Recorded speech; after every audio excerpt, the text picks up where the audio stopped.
any money you earn is basically your capital now. Just because you earned, you don't have a right to lose it. Our focus is not to find the stocks with the best momentum, but to find the ones with the best earning momentum. Our aim is that in no single trade should we lose more than 1% of our capital. We followed our thesis, and when we got uncomfortable with the valuation, we sold the stock. Our idea is to hold stocks until they fit our criteria, and our general holding period is about 5 to 6 months. We can put so much more time into every stock and making every trade into a perfect trade. Investing or trading is a business, and if it's a business, it should make money for you. We should learn from mistakes and not repeat them.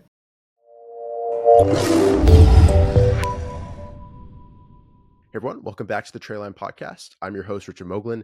This episode is brought to you by the Ultimate Trading Guide. You can pick up your free copy down below. Highly recommend that resource and that you check it out, especially if you're on the newer end of your trading journey.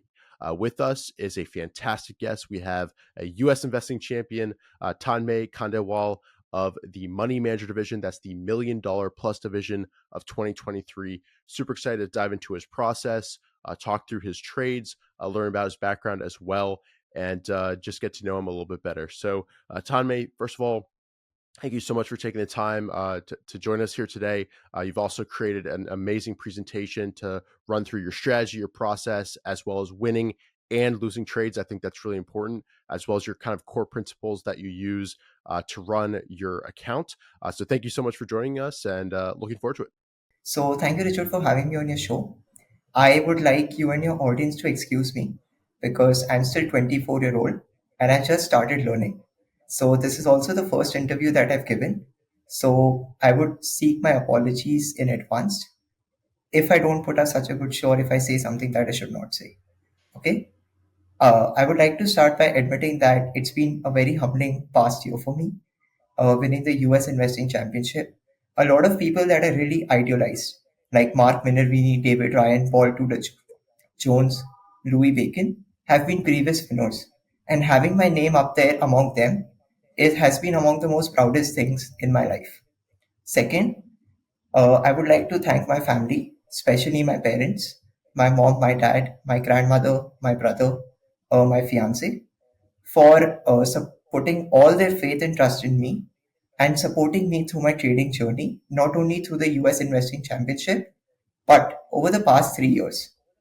They believed in me and believed that I could do this without taking professional work experience in any company like Goldman Sachs or JP Morgan or Bridgewater.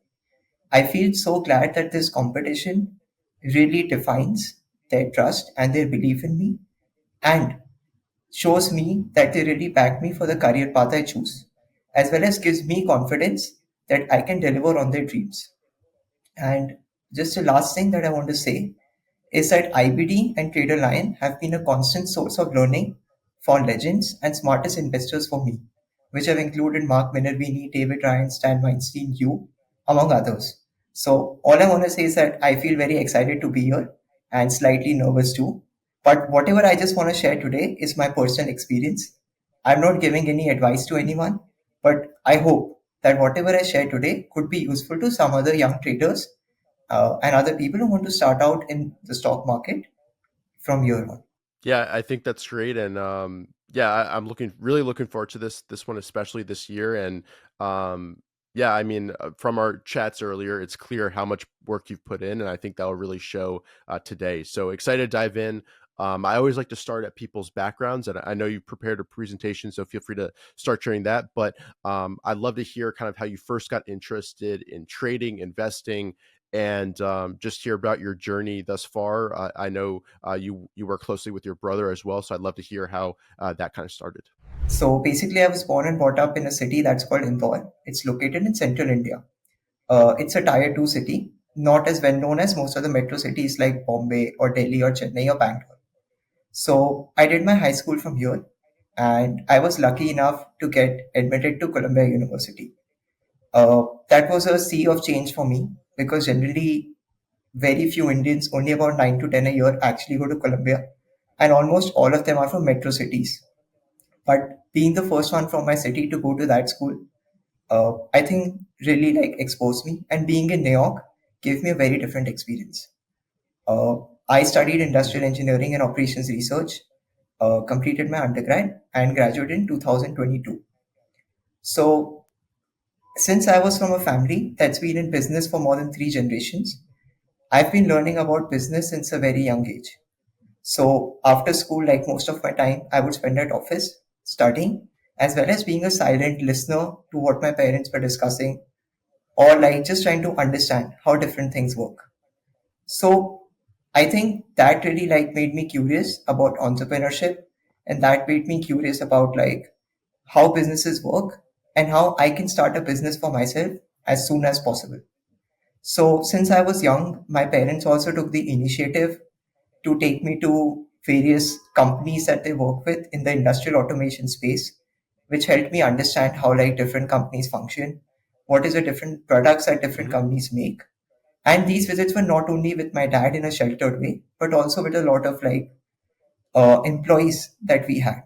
So I could understand from different perspectives as to how people think and how different companies function. So even when I look back on stocks today, sometimes I'm able to imagine as to what the company exactly is doing on the ground as well. So I think my childhood included a lot of learning about our family business in industrial automation, as well as a lot of learning in our other family businesses of real estate as well as IT solutions. So my grandfather actually was a stockbroker many years ago.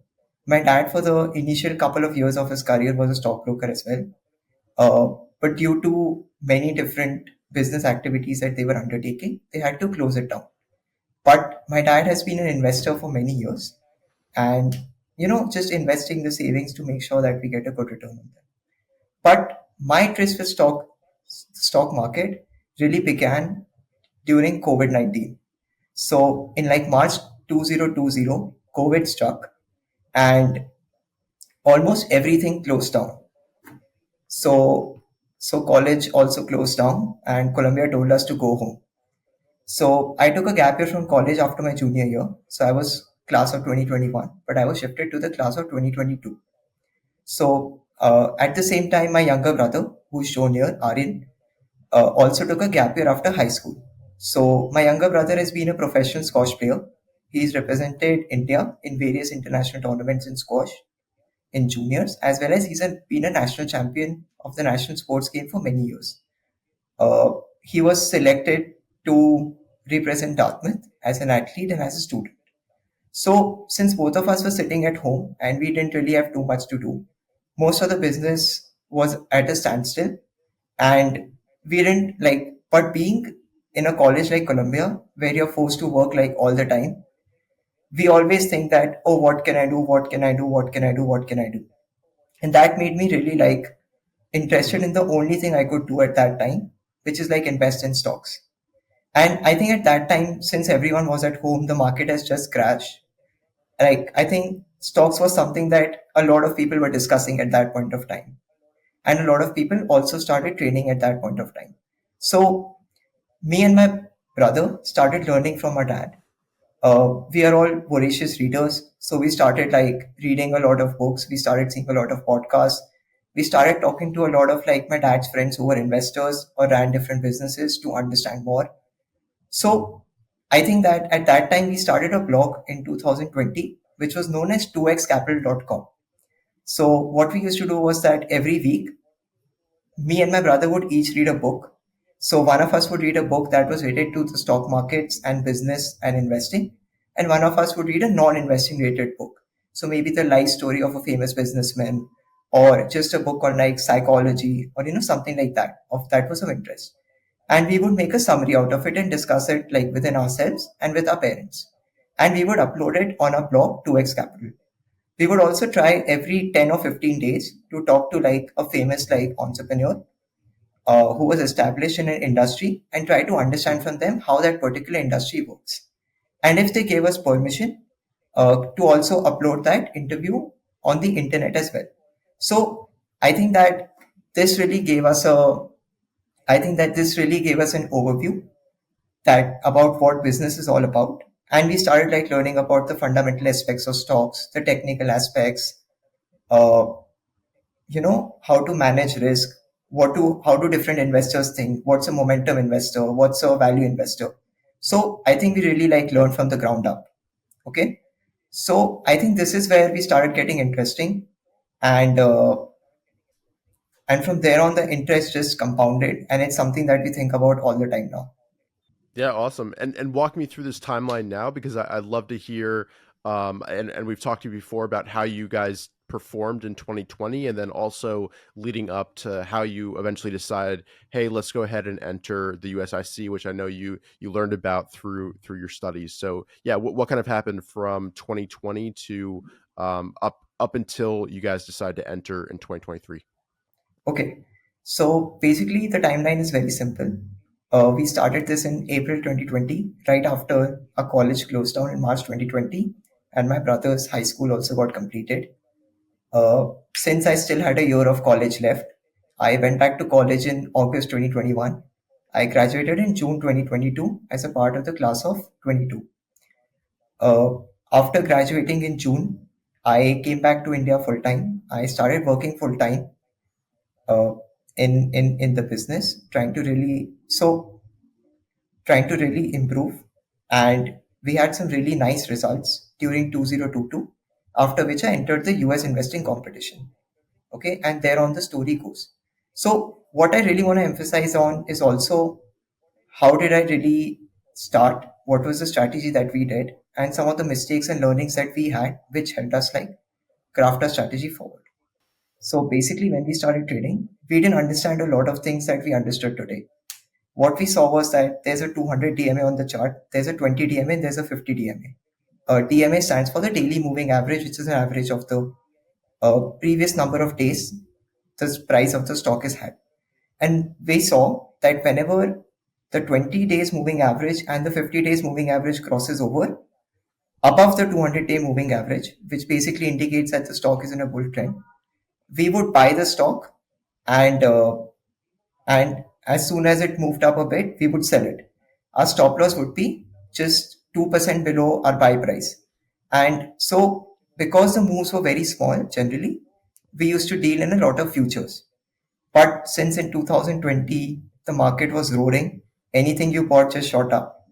Basically, we thought that, wow, we are like so smart.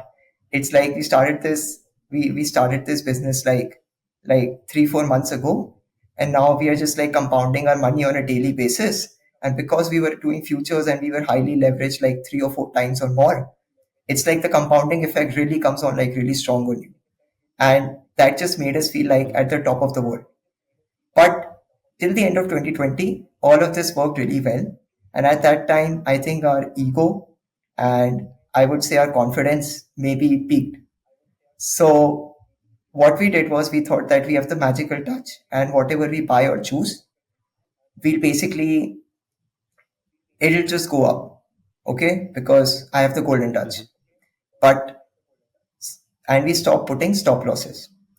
And in like 2021, Jan 21 to April 21, there was a slight correction after the bull market that took place in the last 9 months of 2020. And because we were leveraged 4 to 5 times, we had no stop loss. We had no strategy of how we should exit, where we should exit. Uh, Basically, most of the profits that we made, we gave them away. But I think this time was really important because it made us realize that even though we read so many books and we summarized so many books, and we discussed so many books, how much of it was something that we were actually applying to the work that we were doing? Okay. So after that, we really focused, went back on the drawing board, started thinking about how is it that we can do this really well. Okay. Because we were operating on high leverage, we were operating without stop loss, and we were operating with a lot of ego that whatever we do is right. Okay. So we went back to the drawing board and we started thinking. And that is where we started formulating a more formal strategy. We started understanding things in a better manner, in a more mature manner, and learn to apply it. Not only understand, but also apply it to things around us. Hmm. So basically, 2021, the later half, was spent in formulating a lot of this strategy. 2022 was a slightly hard year for the markets, but as we were able to successfully apply the strategy that we have created, which I would explain in a bit, was something that helped us like do well. I think the markets ended flat for the year, but we made some very, very handsome returns in the year. And that gave us the confidence that we should participate in the US investing championship and have the confidence to benchmark ourselves against people who were professionals and benchmark against people who were the best in the industry and look at the competition as a way to self discipline ourselves. Yeah, I'd love to dive in a little bit into your process in 2023 and how you guys kind of went about entering the contest and actually trading. So let's push on unless there's anything more on this slide that you wanted to cover.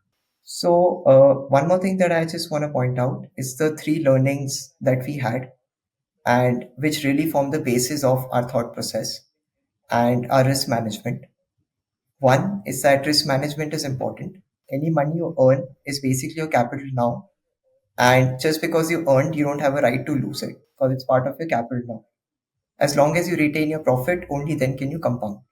Second, we felt that we lost our humility and became egoistic, which is the single worst thing I think anyone can do if they are a trader or an investor in stocks. Hmm. Third, I think leverage is good. It really helps you compound your results. But it's important to use it in a very judicious and controlled manner. Leverage used in an uncontrolled manner or without a proper risk management plan in place, you run basically the risk of bankrupting yourself as well or like blowing up your account. So I think this was basically what we learned, and we applied this to every trade. And almost every day we think of the same thing and ask ourselves if you're doing any of these mistakes. And if we are, we want to correct it as soon as possible. And Tommy, I want to ask who have been the the biggest inspirations for you and your brother. Who do you feel like you've learned the most with, and your kind of strategy is kind of molded, from their styles, as well as I'm sure taking a little bit from this person, a little bit from this person. Who have been kind of your biggest influences for learning to trade? So I think the biggest influence for us has been our family and Hmm. and what our parents have taught us about like human psychology and a little bit about investing and trading. I think a second thing has been our family principles, and I think that by sticking to them, we are able to be morally upright business and have confidence in whatever work we are doing. I think there are like 4 to 5 people who have like really impacted me and whom I've learned from investing and trading. So number one is Howard Marks and his study of market cycles, because I think in cycles helps you really understand like where the how the economy is moving and where are the big moves coming in. And his book Market Cycles really explains it well.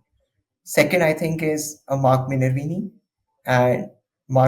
and David Ryan, because of the way in their interviews they have explained their trading process, as well as like outline what traders who are just even starting out in the market can easily apply to get good results. I think their trading style, their cool, their calmness, their their simple explanation of how to make money is something that has like really benefited us. Number three, I think, is Ray Dalio. His book Principles is a good way for any person to improve their thought process, not only towards stock picking or business, but also towards life in general. Number four, I would really like to thank William O'Neill, because I think the single biggest influence has been his book, How to Make Money in Stocks, as well as like Market Smith, because I think Market Smith is a very important tool and has helped us like really, really simplify our research. Tanmay, I'd love for you to dive deeper into your kind of investment process and thesis. Do you mind kind of walking through the best acronym, which I know you use to kind of identify potential stocks to trade as well as to invest in? So basically, we use an acronym that called BEST. It's something that we have coined ourselves, and it's something that we are trying to get it copyrighted right now. Okay, so we are under the process. So BEST, where B stands for a big addressable market. A company share price can only grow if the business expands, for which it needs a big addressable market to be present. E stands for earnings. A share company's stock price, we believe, only grows if the earnings grow exponentially. S is for strength, which is a technical indicator for us. T is trustworthy management.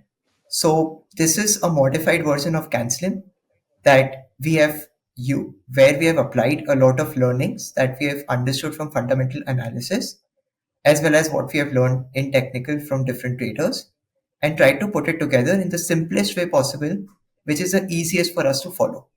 So now I'll explain all the four indicators one by one.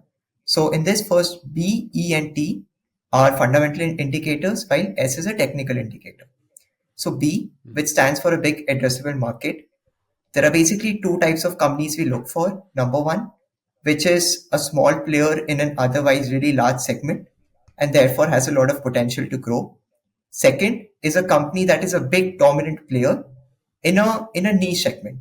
So any new business that comes in the segment goes to that particular company.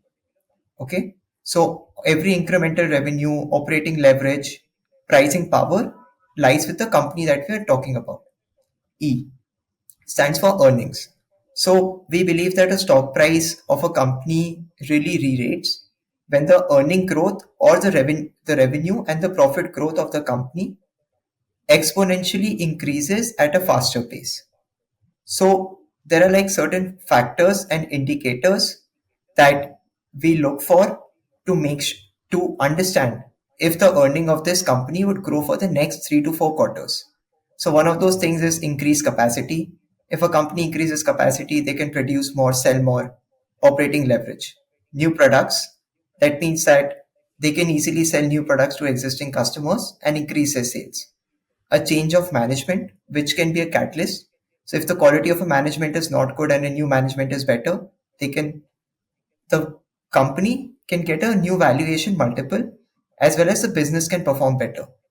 Then we look at an improvement in operating parameters, like, is the company doing things to reduce cost? Is the company doing things to use its plants better?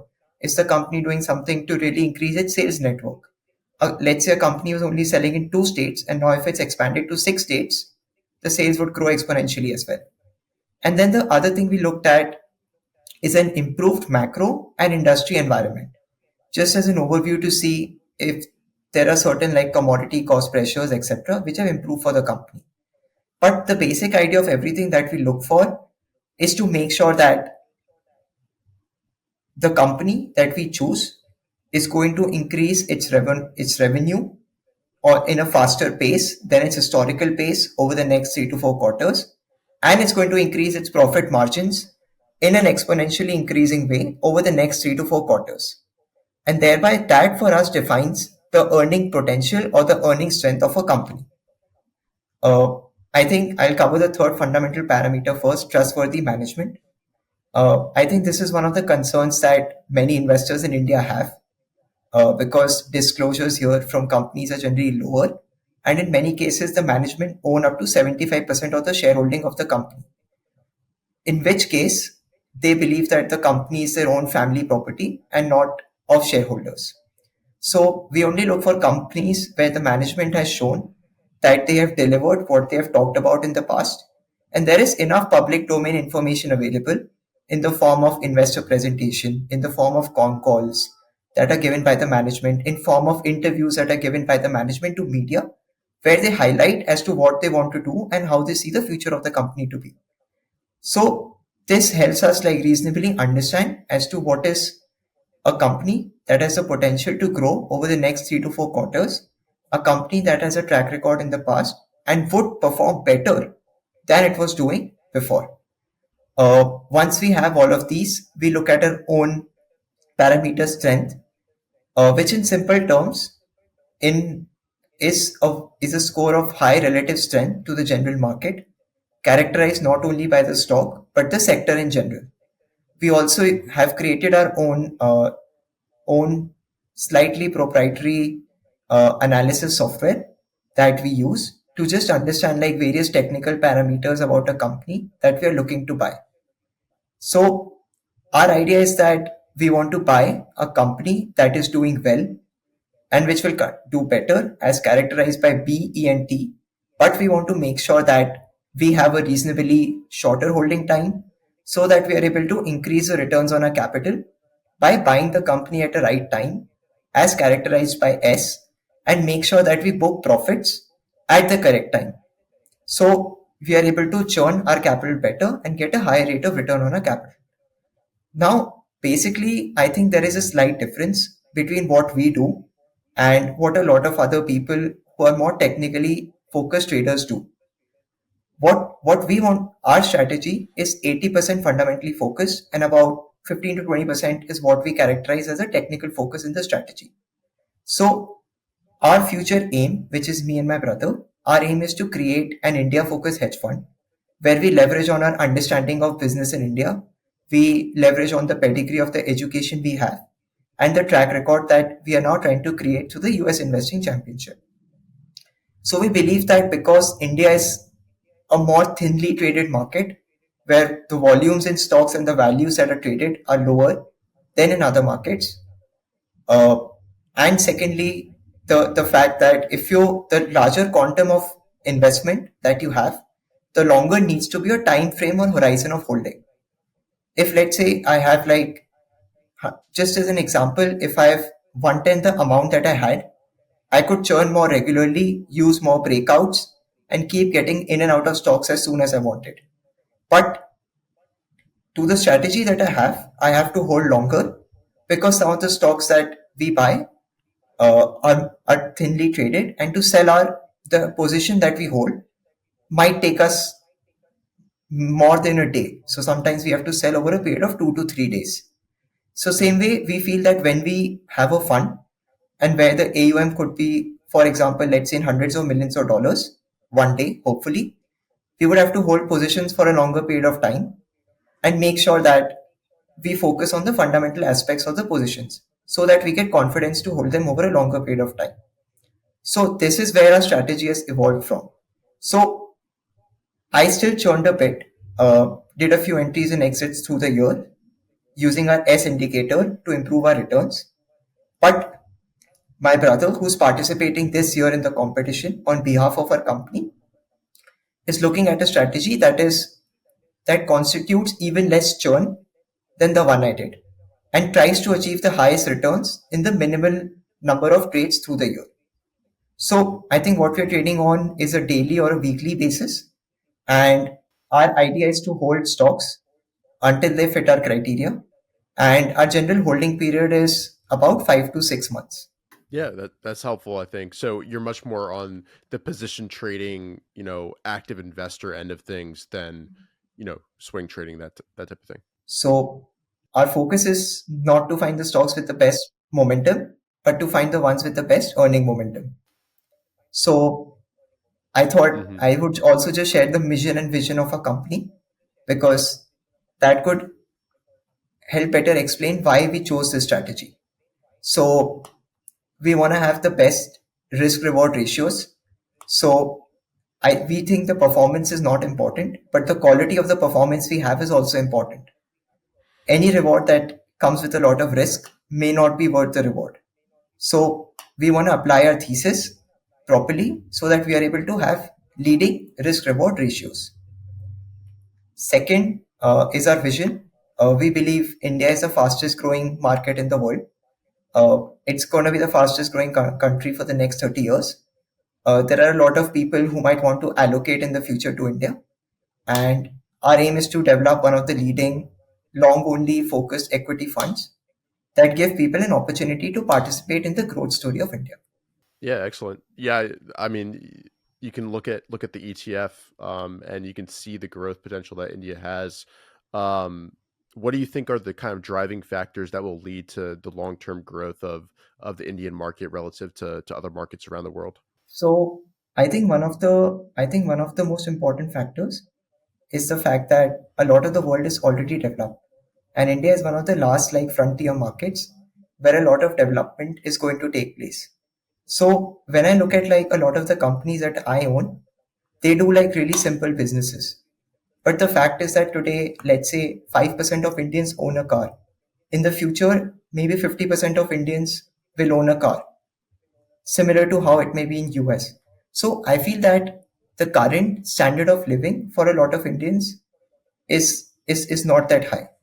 And given the amount of impetus that the existing government has put on like infrastructure development, making sure that people at least have a basic standard of living, focusing on like making industry more favorable for investors, helping industries grow, among other things. I think that is like really going to like catalytically pull the population up. I think what also really matters is that India has like a really like a very youthful population and a lot of like younger people who have like aspirations. So Hmm. if like let's say somebody has a cycle, he wants to maybe own a motorbike. Someone who has a motorbike wants to own a small car. Someone who has a small car wants to buy a mid-size car. Someone who has a mid-size car wants to buy a luxury car. Let's say someone who has a Rolls Royce maybe wants to buy a plane. And I think that if everyone is striving to do better, then they want to find ways to grow. And if like people within a country grow, then the economy of that country would grow as well. So I think a lot of people add to a lot of like future productivity for the country, as I think Ray Dalio puts it. Yeah, excellent. No, it's really good to kind of get this background of your process and your overall goals. I'd love to keep just kind of diving in and let's see kind of your process as well. Diving a little bit more into the details. So feel free to keep on going with the your presentation. Perfect. So I think now maybe we can move on to a little bit about our performance in the US Investing Championship. And post that, we can dive into the process that enabled and the specific traits that helped us understand this process. So, next, I'm going to share a slide which basically showcases our performance. So, Hmm. we entered the competition in March. So, until March, our return was zero. Uh, and then you can see the cumulative returns that we gave for every month. These are US dollar adjusted as they were calculated by Professor Norman based on his based on the information that we provided to him. So you can see we almost had every month positive. Some months were really good. We even gained 27-28% in a month, which was May to June, which was really good for us. We only had 1 month of drawdown, which was the month of October, which was a worst performing month, where we had a portfolio drawdown of around 5%. So I think one thing that we found really lucky is that almost through the year, our gains were distributed rather than, being focused on a certain part of the year. And I think it was because we put an effort every day to be more consistent and daily like check our portfolio and make sure that we were on the right track. Hmm. So this is just an overview of our returns through the year. Next, I just want to share a slide which showcases a few of the important principles that we undertook. So, these 11 things is something that we have printed and we paste in front of us. So, I think it's important for me to explain these 11 things because they would help someone understand as to where our focus lies. So, first is that uh, our biggest stop loss is the company we invest in. So we take a lot of effort to research every company we invest in. Even though we get some ideas through screeners, we personally like spend hours going through like con call, investor presentation, past management interviews to really understand what the company does. And only when we are completely satisfied and we fulfill our checklist of what we want to buy, of the reasons we want to buy, and what is it that we see the future panning out, only then do we take the company. So I think this is the biggest stop loss because if you select the right thing, it's most likely to go up. And we consider this to be 75% of our job as an investor. Second is like I explained to you, the S, which is the strength factor. Uh, we want to use the right technical tool, not hold the stock forever. And I think that's the job as 15% of us as an investor. The third thing that we have a lot of emphasis in is is risk management, and our aim is that in no single trade should we lose more than 1% of our capital. And even if we make 100 mistakes, we'll still have like enough amount of capital available to make those 100 mistakes. So I think this is what forms like the 10% of our strategy. So for us, the most important thing is risk management and preservation of capital and the profits that we have made. Like I told you, our returns were scattered through the year, and it's because we want to make sure that we have a low drawdown or lowest number of negative weeks and negative months so that we are able to have a stellar performance over the longer run. Mhm. Uh, we made a lot of mistakes before where we bought stocks out of emotions. It's like, oh, I think this is perfect. This company is going to do this and this company is going to do that, and like you buy the stock and uh, it's not going exactly the way that you wanted it to go. So we make sure that every trade fits our philosophy. Even if any trade is slightly outside our philosophy, we don't consider buying it because we think there are thousands of opportunities available and you just need to take a really few out of them. So if something doesn't fit it, best to not be there. Uh, and I think that leads to the next point, which is avoid discretionary buying.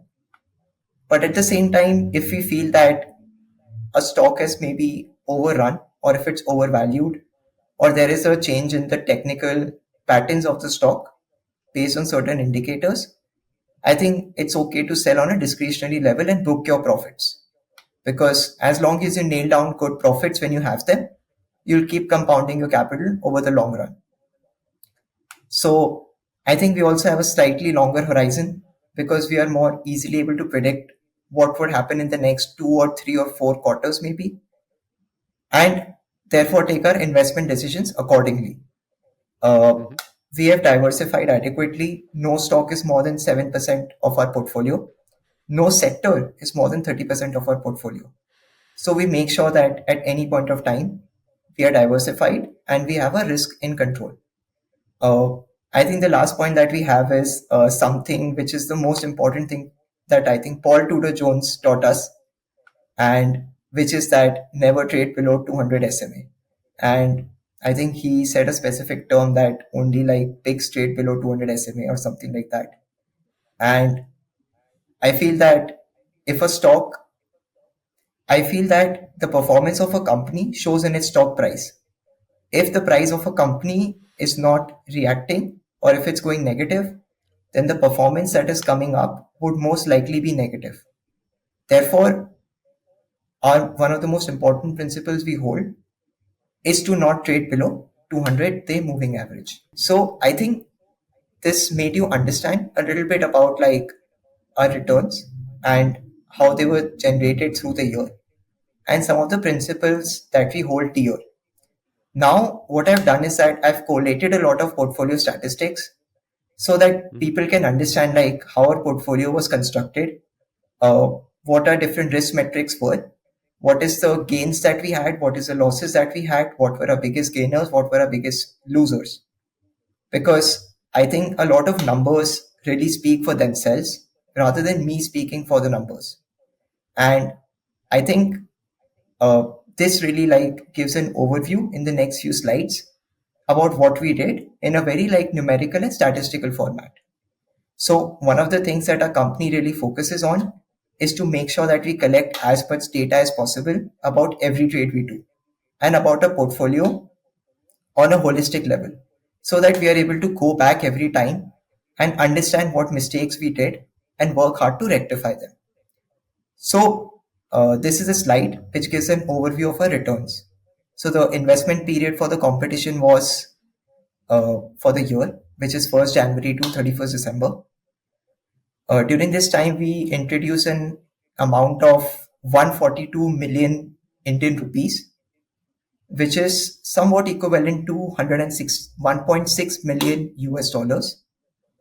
On that, we generated a return of 185 million rupees, which is equal to somewhere about $2.3 million for the year in this specific account.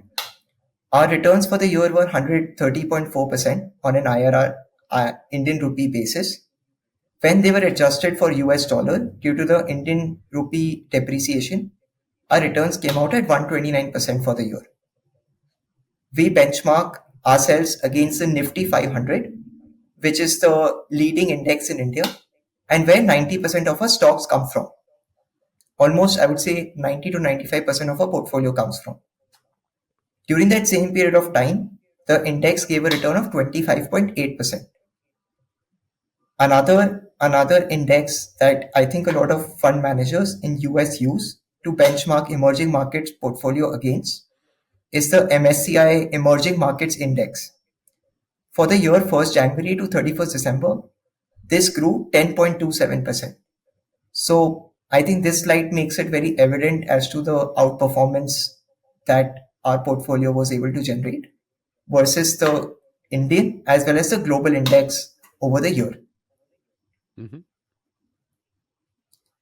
So next, we just have some information about our monthly performance of the portfolio.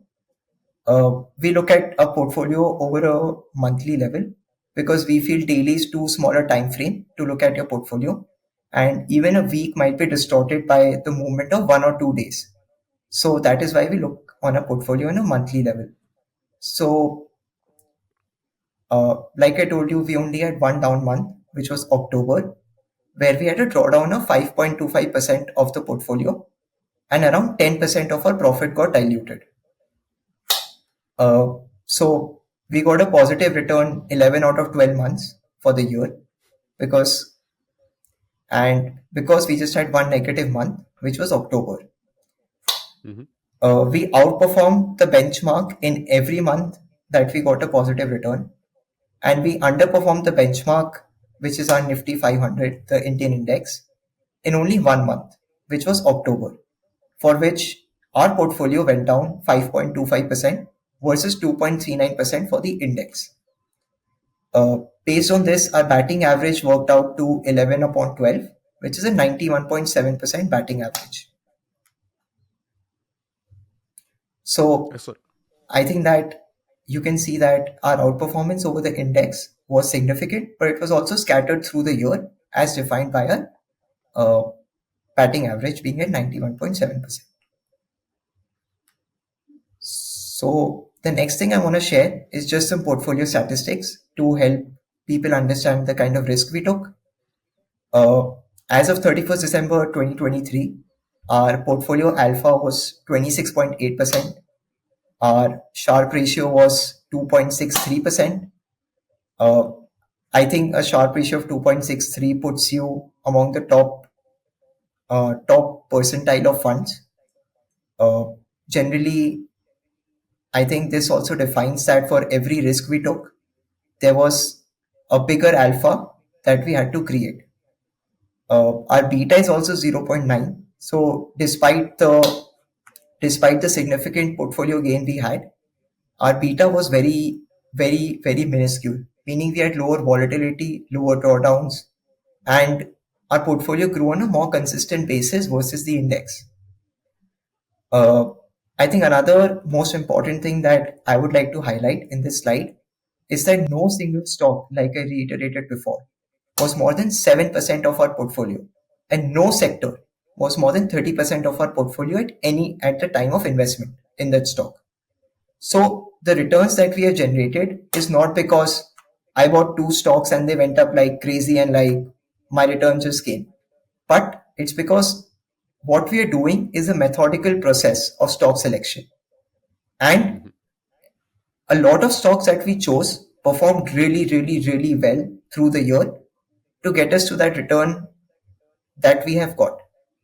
So, what I want to showcase through this is the strength of not only our risk reward, but also the fact that the attribution analysis that we have is very strong because of a lot of diversification that we have done and effort that we have taken to find companies uh, across the spectrum, not only in a single sector, but across multitudes of sectors and industry trends.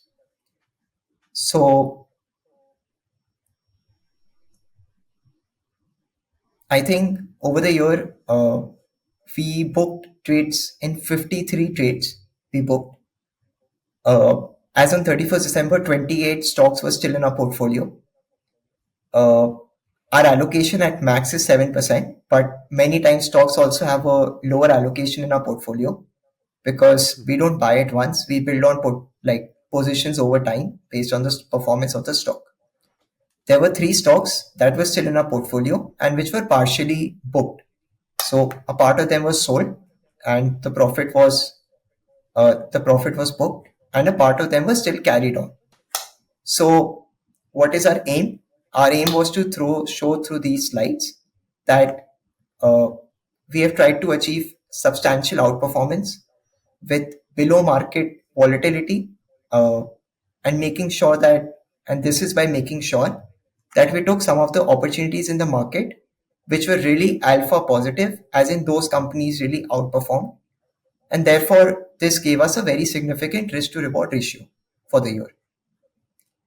So I think this just gives us an overview of the characteristics of our portfolio. So next I have is one of my favorite slides, because Hmm. uh, it just shows everything in a single snapshot. Uh, like I told you, we booked about 58 trades. We had about 28 trades running, out of which three was still partly booked and partly unbooked. So our average gain was 24% on the stocks we booked. Our largest trade was a company called Zomato, on which had a gain of 92.7%. And this 92.7% translated into a 13.7% gain on our invested capital. So this basically grew the net worth of our portfolio by 13.7%. Uh, I think we almost had an equal number of losing trades because we really cut our losses out fast and seek to have as minimum drawdown as possible on any single trade. So our average loss on a trade was minus 4.5%. This was a stock called Dairy which is focused on logistics. And we got a loss of 7.1% in this particular stock, because we also had bought the first quantity and the second quantity of that particular stock. The impact on our capital was 1.8%. But otherwise, generally, all of the losing trades have less than a 1% impact on our capital. On the trades that we were still continuing on 31st December, out of the 28 trades, 24 were positive, 4 were losing. 24 were positive because we booked our losses fast in the stocks that we were losing. Our average gain was coming out at 16.9%. The largest trade was a company called RateGain. Our profit was 89.7% in the part that we were continuing, and 100.8% in the part that we have booked out. And this had an impact of a growth of 16.1% on the net worth of our portfolio. While the biggest continuing losing trade we had was a company called Fino, where our loss was 7%. And we should have sold this because this was almost at a 7 to 8% level at which we exit stocks. So we exited it like right after the competition ended on 31st December. But I think the important thing to note is that the impact on our capital was just 0.8%. So we tried to keep it under the 1% losing rule. So what I want to show is that we have trades which actually substantially added to the net worth of our portfolio or the value of our portfolio, while minimizing the number of trades that really didn't work out.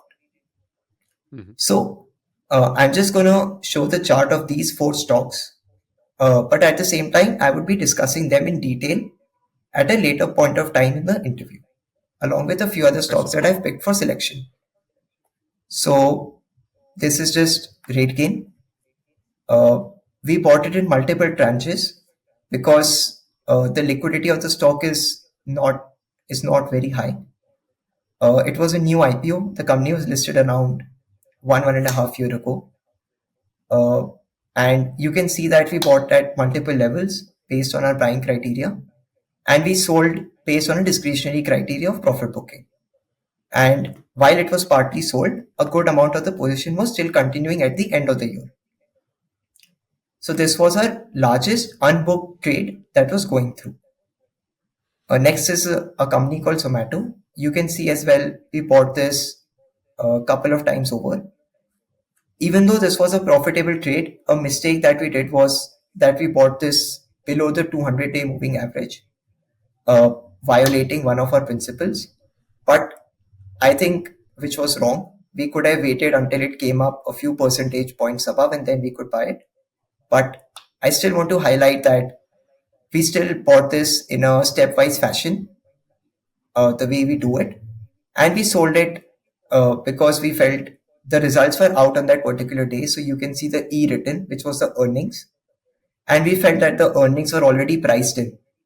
And therefore, that day, you can see there was a big gap up. And then we just sold the stock the next day. Then our biggest loss was delivery, which we again bought in a stepwise fashion. It went below 200-day moving average, and therefore we exited at 7 to 8% drawdown. Now, sometimes we are not able to exit stocks at exactly the time we bought them because of liquidity. We want to wait for a day where there's actually enough volume that we don't break the price while we're selling that particular stock. So even though while this is a $3 to $4 billion company, the traded value every day is very minuscule, only about $3 to $4 million a day. Next is Fino, which was the largest unbooked loss. So this was rebounding of 200 days moving average. We bought this and then the stock just slided. So later we just got out of it. Again, we just couldn't get out at the time we wanted because of certain volume restrictions. So while we kept selling, our last sell was a couple of days after the competition ended. So I think that just gave an overview about how our portfolio was constructed and how we think about the trading process as a whole. This is just a chart that I want to show, which showcases our benchmark index, CNX 500. So we basically entered the competition around March because we felt that the index was in a downtrend and now there were signs that the index was turning. A lot of the sectors that we were looking at, which we felt were leading sectors because of the macroeconomic news, as well as looking at the industry rankings, we were seeing that a lot of stocks in those sectors were setting up for large runs. And seeing those particular stocks set up for large runs made us believe that the index had bottomed out somewhere in March and April, and it was time that a big move was going to start. So while we entered the competition in March. We didn't really trade much in March because the index was below the 200 days moving average. When we really started like building up our positions was somewhere around end of April, start of May, because at that time we felt the index had stopped making lower tops and lower bottoms, as they would technically put it. And we felt that the index was now ripe for a rally, given the different macroeconomic positives that were shaping up for India. And the fact that a lot of stocks were undervalued given their significant growth potential. And if you'll see, May to June, we have one of our largest gains because during that time, we were really adding on positions and a lot of stocks that had set up were just starting to explode. And you can see there's a slight drawdown of the index in October to November. And that is also the losing month we had where we underperformed the index. But I think one of the key things to look for is that the index did do well through the year, giving a decent 25% return. But we were able to grow through the year in a few of the months, such as August to September or September to October, when the index didn't really make any moves at all. So next I have is just a comparison of few of our top stocks and our top performing stocks against the index to give an overview of when did I enter those stocks and what is it that I particularly saw in that index. So maybe you can understand better as to when was the time that our portfolio really started building up for the year. Great. So I've compared 3 to 4 of our top performing stocks, which I've also covered individually in detail later. One is Zomato, one is which is an Indian version of DoorDash, like I shared earlier. One is Cinema, which is a company in electronics manufacturing, which the government is promoting like really promoting to bring electronics manufacturing to India. One is Ethos, which is a luxury watch retailer in India, the only organized luxury chain uh, which guarantees that they're giving you originals. And one is RateGain, which is a SaaS-based travel software. So now what you see in this chart basically is that uh, we started picking out a lot of those stocks in Feb or March, just when we were like entering those competitions. What we have indicated here is the first time that we looked at that particular stock. And what you'll see is that when these all were stocks that were in leading sectors, and when these started emerging out of a downtrend was similar to the time that the index seemed to have bottomed out, which was around March and April. And you could see that setups in some of these stocks were emerging. But what is interesting is like through the year, these stocks performed significantly outperformed the index, almost 4 to 5 or 6 times versus the index. And also, what I want to highlight in this slide is that a lot of these moved in correlation with the index, but at the same time, there were a few moves which were uncorrelated based on like earnings or how the performance of that particular stock was. And I think these were factors that led to our portfolio like growing because of the diversification that we had when certain stocks performed when other stocks didn't. So I think this is what I wanted to showcase in this slide. So next I have is basically a slide which I think is one of the second most important pillar of risk management. The first most important pillar is of course the stop loss, which we have highlighted. So basically we want to sell 7 to 8% up to a maximum of 8% from our first buy, up to a maximum of 8% from a second buy. Generally what we try to do is that we try to average our second buys 5% above our first buys. So I can't exactly put a numerical figure because of lower volume. Sometimes I have to buy that same stock on a couple or 3 days. So I can't exactly say that I put a market order 5% above this price, because in that case I would just be like increasing the slippages that I have while buying or selling the stock. So we buy in a very calm manner and feel that there is nothing to get too excited that it's going to move up today or tomorrow. Because when we buy stocks, we buy them for a big potential of growth. So even if I buy a percentage above or lower, it's not really going to change my returns. But the most important thing that we hold is that if any stock goes 7 to 8% below, we want to sell as soon as possible. So I think it's understandable as to why we entered stocks, what basically our thesis was to enter the stock, which was best. We entered because we felt the market was coming out of a downtrend. Okay. And then we have given statistics which tell how the portfolio was constructed. But I think what is important is also how we decided to sell the stocks. So because our portfolio to a certain degree is fundamentally focused, with that being 80% of our selection criteria, a lot of sales we do is also around the earnings time. Because we have three fundamental reasons to sell, which is that if a company in a quarterly update gives a performance that is lower than what we expect, uh, if there is a fundamental change in the stock that we have bought. So let's say if a stock was performing better because commodity prices were reducing, but if that's no longer happening, maybe that should be a concern for which I should get out of the stock. Third, we sell the stock if we believe that the valuation has far exceeded its earning potential. And all three of these factors generally come around the quarterly earnings time, because that's when that companies give out earnings. You're able to see the fundamental changes that are taking place, and you're able to see that does the current valuation justify the growth potential that the company is now putting out. And but these are broadly the three fundamental reasons on which we sell a stock.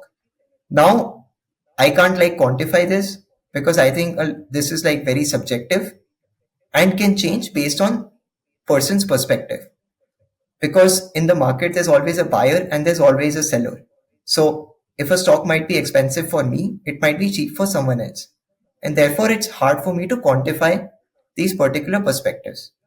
But what we try to do is that at every different price level, or when there is a significant update about the company, we try to put it in a best framework that, oh, is this company in some way distorting its earning potential? Or let's say that the management has done something like allot themselves shares at a very low price. We are like, oh, does this show transparent management if they are trying to allot shares of their company to themselves at a very low price? Maybe that doesn't show like a transparent and a quality management. So maybe at that time we should exit the company. Or let's say that a company has said that we'll grow our revenues by 30%, but then they just grow their revenues by 20%. And there is no reason why the management has given as to why the revenue growth was lower. Now, that's also a sign and an indication that they are not living up to the expectations that they have placed, and therefore we should exit the stock. At the same time, there are three major technical indicators that we see while exiting a stock. One is that a stock is showing signs of distribution, which basically means that a lot of high volume is taking place. Uh, in the quarterly shareholding updates, a lot of institutions are reducing. Maybe the promoter has sold some shares as well. And on the charts, you can clearly see that at high prices, a large volume has taken place. And then in the update, the holding themselves is reduced. Second, I think if a stock breaks some important technical levels on the chart, because we believe a lot in support and resistances, and we believe that if a stock has broken an important level, means that a fundamentally bad news may follow soon. So, given a risk management approach, we try to sell the stock if it breaks certain important technical parameters or levels as we set them on the chart. And I think a third that is a very, very, very no thing for us is to trade below the 200-day moving average.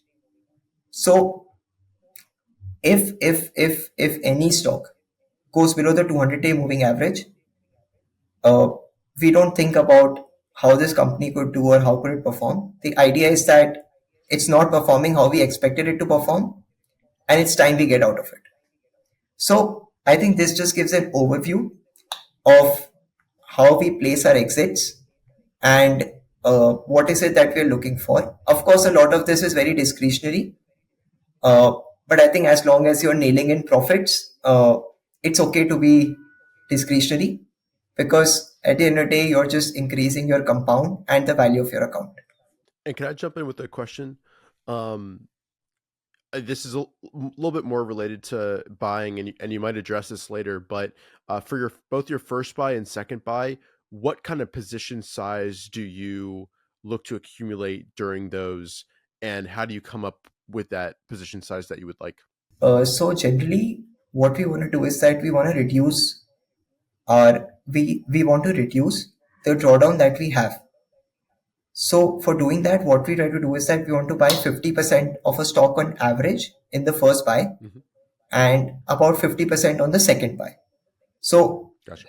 if 50% of the eventual value that we want to buy gets stop lossed at the first buy, then that really like reduces the drawdown that we have on a particular account.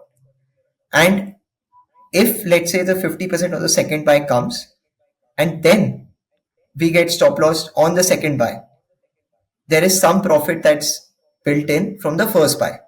So I think we want to stage it in two parts, so that Hmm. it's not that I just buy the stock, but I buy the stock, it's going up 5%, it breaks out based on the thesis that I have, and I only buy more quantity of the stock when I'm really, really, really convinced about the thesis.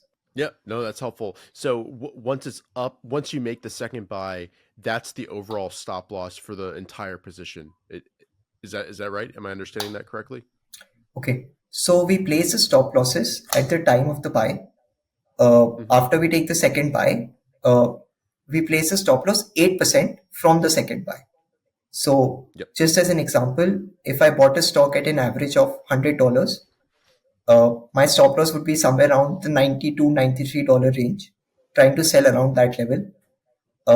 Then, if the stock goes to $105, I would buy my second position, and I would try to sell around 7 to 8% down from there. So somewhere around, let's say, $97 or $98. So of course we have different sheets where we fill this information on a trade wise basis, and which is then executed by our like traders accordingly, by a trader accordingly. Yep, that's helpful. Perfect. Yeah, we can keep moving on, but that's definitely helpful. And I think this slide, especially for position traders, longer term investors, having both fundamental reasons to exit a position, technical reasons to exit a position, I think this is perfect. And whatever your process is, you should think for yourself how you're going to break it down like this, because this is simple. It can fit on one page, but sums up, one of the hardest parts of trading, which is your sell rule. So this is fantastic, Tanmay. Thank you, Richard. Thank you for your kind words. So basically, I thought now that we have gone on a portfolio level and had like a deep overview of what we really think in terms of buying, what we think in terms of holding the stock, when do we buy in relation to the index. I think the next part that we really want to go to is give around three of our trades uh, that we booked that were winning trades. So Mm-hmm. I'll just give like a basic overview about those companies. So three to four of our winning trades, why we bought them, what did we see on the chart, what was the different levels we bought at, etc. Second, I'll give three of my losing trades, and I'll also give the mistake that I did in those particular trades. So I'll, the mistake is fundamental in a couple of the trades and is technical as well as fundamental in the next couple of trades. So, Mm-hmm. and then I'll give examples of trades that are still continuing as of 31st December, which was the end of the competition. So, the idea through this is that I want to showcase that wherever we really did our research and stocks that were really fitting in our best criteria really gave us a desired output. But whenever we even slightly deviated from our criteria, or let's say that some other reason came up, but wherever we slightly deviated from our criteria, actually led to a losing trade. So, Mm-hmm. like I told you, what we do is that we like to collect a lot of data and look at that data and see like where we made a mistake. Same way, we look over every trade and try to think that what was I thinking when I took that trade, or what was my like overview or analysis of that particular stock, how did I fill the checklist, so that I'm able to understand the mental mistake that I did and make sure not to repeat that mistake again. Mm-hmm. So, and Great. also, just to be very honest with viewers, these are all Indian stocks. So, I'll just try to explain uh, their business in a couple of lines and try to compare it with an American company if it's possible for me. But it would be easier if people were interested in a particular company and they would just search the name to better understand what the company is doing. So, one of the companies that I picked was Zomato. Mm-hmm. Uh, Zomato is basically India's version of DoorDash. Uh, Basically, when the company IPO'd, it was making a lot of losses, and those losses were just piling on. And because it was making losses, the stock went to one fourth of the IPO valuation. And because the stock went to one fourth of the IPO valuation, the company really wanted to do something to turn around their operations. So they started focusing a lot on like increasing their margins by cost cutting, increasing the network effect of their delivery riders, charging people for every delivery, which they were giving free before. First, they were giving a lot of freebies, like giving people like free sodas or free dish, like if you order like five times through us or something.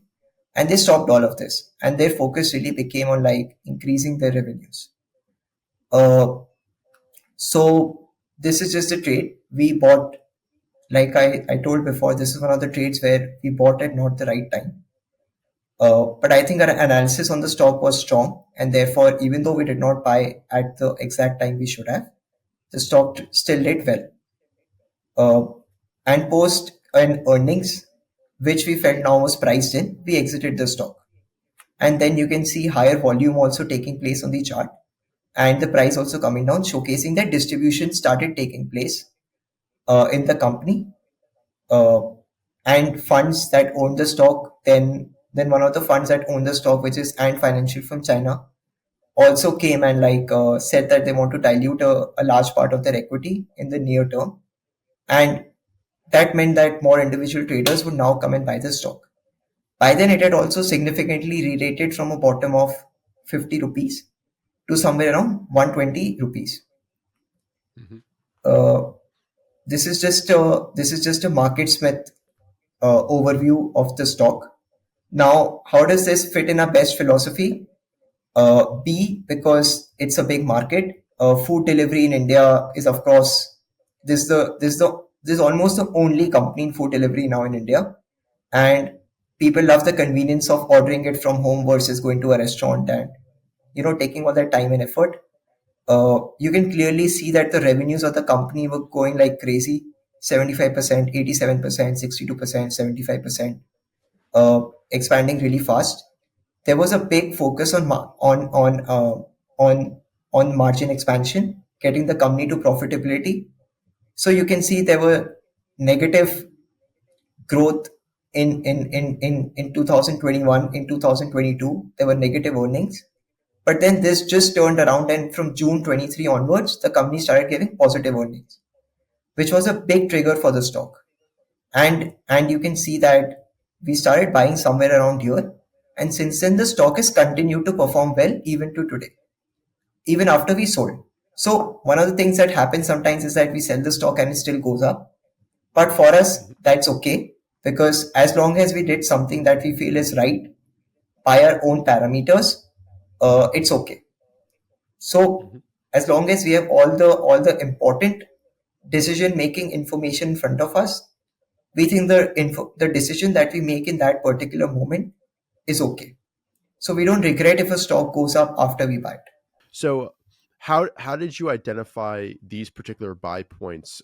Was it anything technical based, or it was much more you've got your fundamental thesis, you can the tides turning in the overall market? How did you, I guess, pick these particular buy points? Starting maybe from your first buy, I understand your second buy might be just based on a percentage gain above that first one. So if I'll be honest, so the first buy was actually, like I told you, an emotional buy, because we felt Mm-hmm. this company is just gonna grow. So I'll be very honest about that. We took a small position, which was a tracking position. Now this is something that we don't generally do in our stocks, where we prefer to stick to uh, prefer to stick to structured buying. Mm-hmm. You can see that the company gave a earnings over year, which is an e-written, and Mm-hmm. and after that, when the earnings came out, we analyzed the earnings, and based on that, we took a first buy. So which is at 63.25 rupees. Now 5% over that would be somewhere around 67 to 67.5 rupees. And you can see that immediately the stock moved up, and it moved up with a very high volume, and it was a gap up, and we were like, this stock is going to fly now, because 250 were almost also uh, back to coming back together, and the stock was showing a lot of strength as per our S proprietary indicator, and we Mm-hmm. bought that position. uh, Over here we felt there was again a lot of accumulation taking place in the stock. It had taken a new breakout above this particular range, and we had some allocation left in our portfolio. So we just took a discretionary buy at this point, because we also had some good profits locked in on our trade because of adding it at first, second, and third positions. Mm-hmm. So based on that, we took the buy calls. Again, we expected the earnings to be good, and therefore the earnings which came after this buy point really pulled the stock up with gap ups. And we sold the stock over here, right, right before these earnings, because we felt the stock had more than doubled from our average buy price, almost doubled from our average buy price, almost gone up more than 2.5 times from our first buy price. And we felt that all the earnings growth was factored inside the company now. Yep, that's helpful. Have you considered implementing a few sell rules to maybe when you've got kind of a judgment call on the earnings potential to hold some portion of your overall position until it breaks a particular technical level, like a moving average. Because here I see the green line. I assume that's the 50-day moving average. It continues to hold that line even after that small pullback after that earnings report. It continued to hold the line. So on a technical basis, it would not be a sell for us.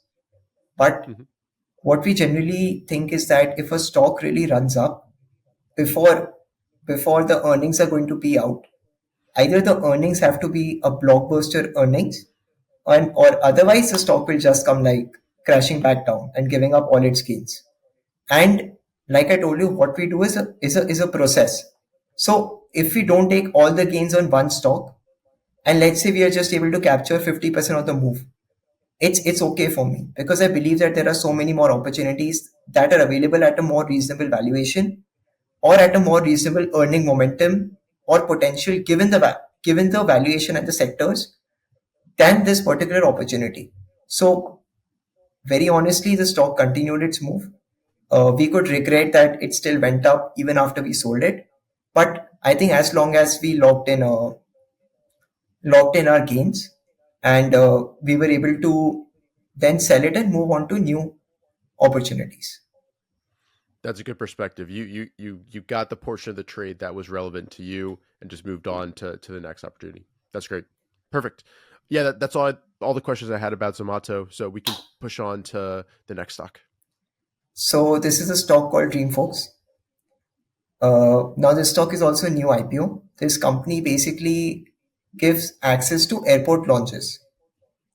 Now, whenever you go to an airport lounge and you want to use the lounge, you have to pay like a certain fees. Or if your credit card issuer gives you lounge access, your credit card company needs to pay a certain fees to the launch operator. So the company that connects every launch to every credit card company is a company called Dreamfolks. So on every person who goes into a launch, uh, the number of the number of uh, the revenue it earns grows up equally. And then if people purchase different things inside the launch, it earns a percentage of that particular fees. Now, we selected this. So first, I'll go on a technical basis. You can see that this was a new IPO. It was moving within that particular range. Uh, we studied this company, and we were very confident that the earnings of this company would come really good. So based on that, we staged our buys and we bought most of our stock within this time frame. Mm-hmm. So we bought a tiny position just to track the stock. Then we added at this particular level, and then we added at an average of 5% up. Now this is a very thinly traded stock, because it was a new IPO and it was majorly like almost 97% of the equity was owned by funds. And most of the people who were invested were IPO investors who are always looking to make a more longer term gain on the company. Now, this company is something that we have personally used a lot of time. So when we go to airport and we go to the launch, uh, whenever you sign in, like you see the board of the company, and you know and when you put your card, like a welcome board from this company allows you to sign into the launch. So this was something that we had personally used, and we felt that because air travel in India is growing at an exponential pace, and the number of people who use launches is also growing exponentially. Like there is so much crowd in a launch, there's not even like place to stand, because and in almost every airport the size of the launches is expanding, new launches are being added because more people who want more comfort while they travel. So we felt this company has a lot of potential, and it was also fitting in all of our parameters. Uh, Mm-hmm. During sell, we started selling it during this time, because from here to here, the company had re-rated significantly in a span of hardly 3 to 4 months. So we felt that it is okay for us to exit our positions. And after that, you can see that the company gave a earnings that was not as much as the expectations of the valuation, and the stock just crashed. So it went down around like 60% in hardly 2 weeks. Hardly a week. And like on the last trade, the stock continued to go up even after we sold it. But in this case, it actually worked out well for us to follow our principles and sell if we felt that the valuation or the earnings of a company won't come out as great. So now, just to show the fundamental aspect better, there was COVID before, so of course people were not traveling, so the revenues were growing exponentially post COVID and travel coming back. You can see a 500%, almost 200%, 100%, 140% growth in revenue. Now, during this same time, the profits of the company were also growing exponentially. So 188%, 492%, 200%, 200%. But just here in June, the margins of the company, due to some contract they had with a leading like credit card company in India, just caused them to have to reduce their margins. And because of that, right after the result that came in July of the June quarter, the stock completely fizzled out. So this is another example of why we think it's all sometimes better to book profit and uh, move on to the next trade when we are uncomfortable with a particular trade. Uh, Next I have is a company that's known as Sirma STS. Basically, it's a company that's into electronic manufacturing, and because the government is really promoting electronic manufacturing, this company was a beneficiary of a lot of foreign companies wanting to manufacture their products from India. And at that time, it was also a newly traded IPO. Like you can see, we love IPOs because we feel that during that time, the true value of a company is not known to many investors. And after a lot of IPO investors exit, a lot of really high potential companies are available at decent valuations. So basically, we bought this company similarly after the earnings came out over here. We assessed the earnings. We thought they were wonderful. The company gave a wonderful presentation, con call, guiding for almost 80 to 90% plus growth because of the number of contracts that they were receiving. So we bought our first position. We bought our second position again. You can see the price is around 5% above the first position over here. After that, because we had a lot of profit, we added on a tiny position later on as well. And you can see this also took place post earnings because earnings came, we felt they were really good, and we added on a small position at the breakout here. We had to sell some position here because we were rebalancing our portfolio, and this was coming above our risk metrics of the percentage that we hold in a stock. So from a rebalancing perspective, we had to sell some here. But you can see then we later sold our stock over this period of time frame because it had almost doubled up. Actually, more than doubled. It almost went, I think, 140, 135 to 140% in hardly a time frame of 6 to 7 months. And we thought this stock is almost fairly valued now. EMS manufacturing is also a low margin business. So, and there are more and more companies getting in because of the government benefits. It might get impacted due to that. So, you see, before the earnings came out over here, we completely exited the stock. And I think that was the right decision because even though this chart does not give the complete story, after this, the company gave a series of really bad results and the stock just crashed. So you can see it fits in our best theory because there's a big potential for electronics manufacturing. Uh, Earnings were going like crazy, like 192%, 119% revenue growth, 70%, 83%. Margins were growing concurrently with the revenue growth. So you see a 200% profit growth, 100% profit growth, 30% profit growth. But later on, the revenues kept expanding, of course, at a slower pace, 50%, 50%, 40%, but the profit started shrinking. because a lot of new companies set up electronics manufacturing because the government is providing so many incentives for companies to set up the manufacturing. And because of that, the new contracts that they signed for the next few quarters were at a far lower margin than the contracts they signed before it. And so, because of this reason as well, we felt that we followed our thesis. And when we got uncomfortable with the valuation, we sold the stock. And in this case, also, I think it proved out well. Now the stock has broken 200 days moving average as well, as of current date. And now it's just giving, I think, a very big bear signal now.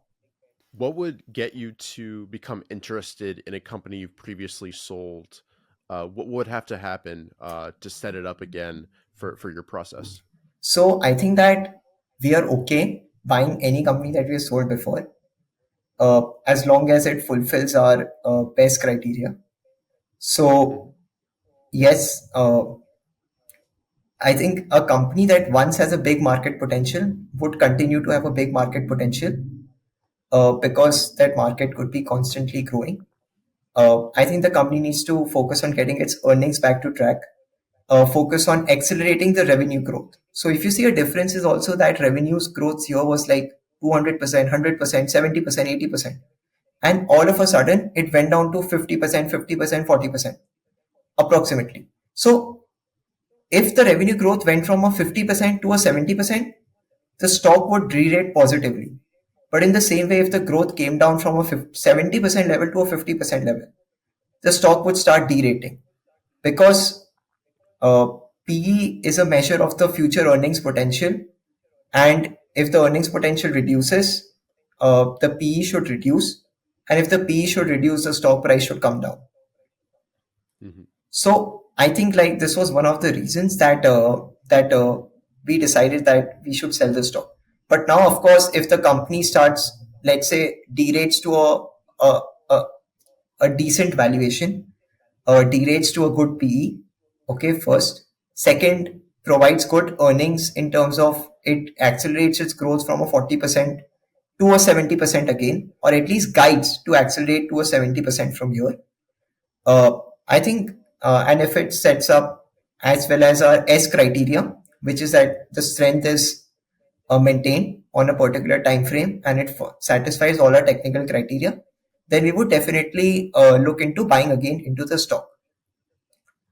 But there is actually we have re-entered stocks that we have sold before after more than generally a year or a year and a half, because we feel that once a company goes on a slightly wrong track, the management needs to take notice, and for them to really do anything to bring it back on the right track, it takes like more than a couple of quarters, because generally the change that takes place is a fundamental change, and to reverse any fundamental change takes a really really big effort on the part of the management. Yep. No, that's helpful.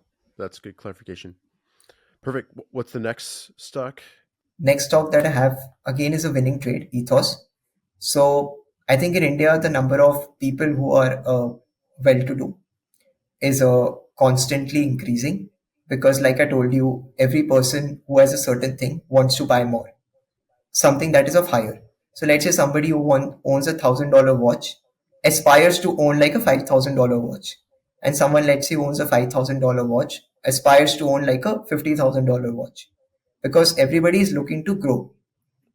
So Ethos is, like I told, the only branded retailer, and when you're paying that kind of money for like a luxury item, you want to make sure that you buy it from a branded company, that is an authorized reseller, and you get the worth of your money from that particular company. So basically, Ethos, it's also opening up a lot of new stores, and it opened up a store in a city as well. And when we noticed it, we got really interested, because a lot of people we know want to buy watches, and because Ethos opened up a store in the city, a lot of my friends were also talking about like buying something from there, either for like gifting or for like just like giving to their parents or something like that as well. So Mhm. we initiated. So this was actually one of the first trades in our account. So interestingly, I think if not the first trade. So again, the earnings came out over here. Uh, Post the earnings came out, we initiated a very small tracking position. Post our tracking position coming out, and we starting to scale back into the market, we added a larger position. Uh, we wanted to add a position at 5% above that particular buy level, but but the stock really broke out with high volumes, and because it broke the 5% rule, we couldn't add the position. So we waited for it to consolidate again, and once it was consolidating, we bought higher positions again. Over here, the management also rebought some stake. That's why you can see there is such a big candle, as well as earnings were there. So this also gave us further confidence that the stock will continue to perform, and the management is also very confident of the company that they have. And you can see we continue to ride this trade. Uh, Post an earning coming out over here, the stock really gapped up like crazy. It almost went up like 17 or 20% that day. We felt that the stock was significantly priced now for the stuff they sell and the work they do. Like, if a company's P now becomes 70 or 80 and it's delivering a 40% growth, it may not be fairly priced or valued anymore. Therefore, at that particular time, we decided to exit the stock. As a risk precaution, we also sold a small quantity right before the results. But post the results, we exited all our position in the stock because we felt that it was highly valued. Now, Mm-hmm. uh, after we sold the stock, it continued to move up, and it's up about 15% from when we sold the stock. But again, what I would like to highlight is that first, the company was craving significant growth. So it's about 30%, 30%, 30%, 30%.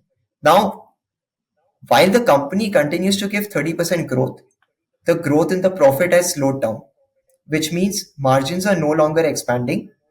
And even though the company now has a much higher valuation, it's giving a same revenue growth and lower profit growth, which means that it should derate from the current level.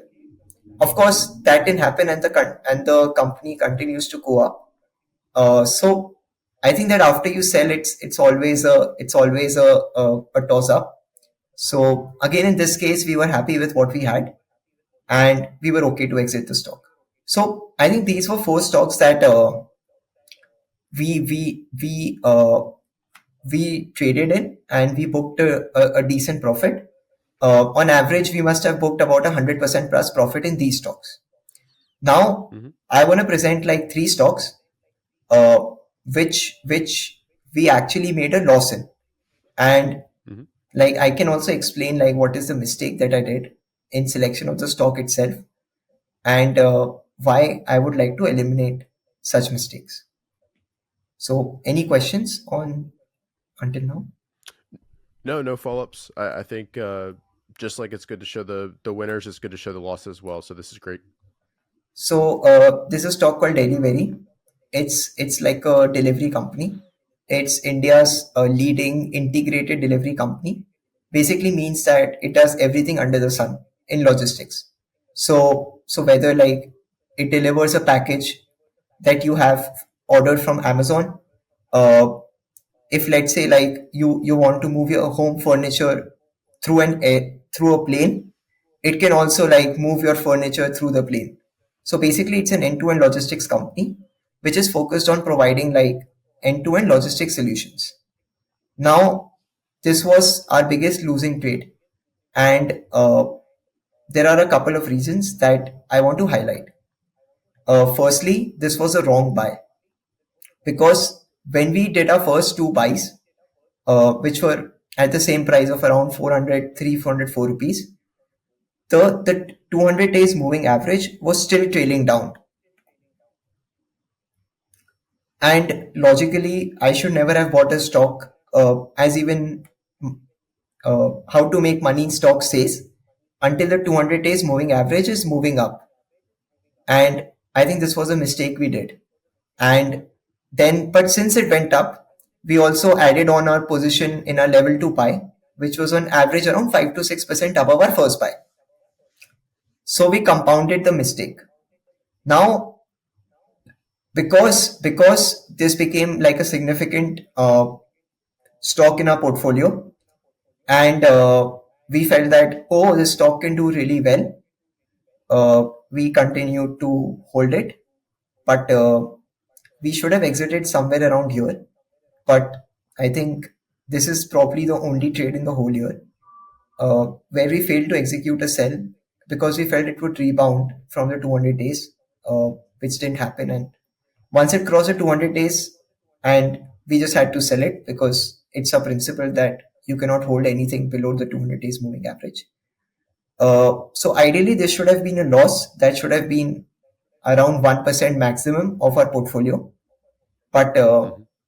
because we got very slightly swayed, uh, this ended up being like on an average 8 to 9% loss on the position, which translated into a 1.8% loss on our capital, like I highlighted before.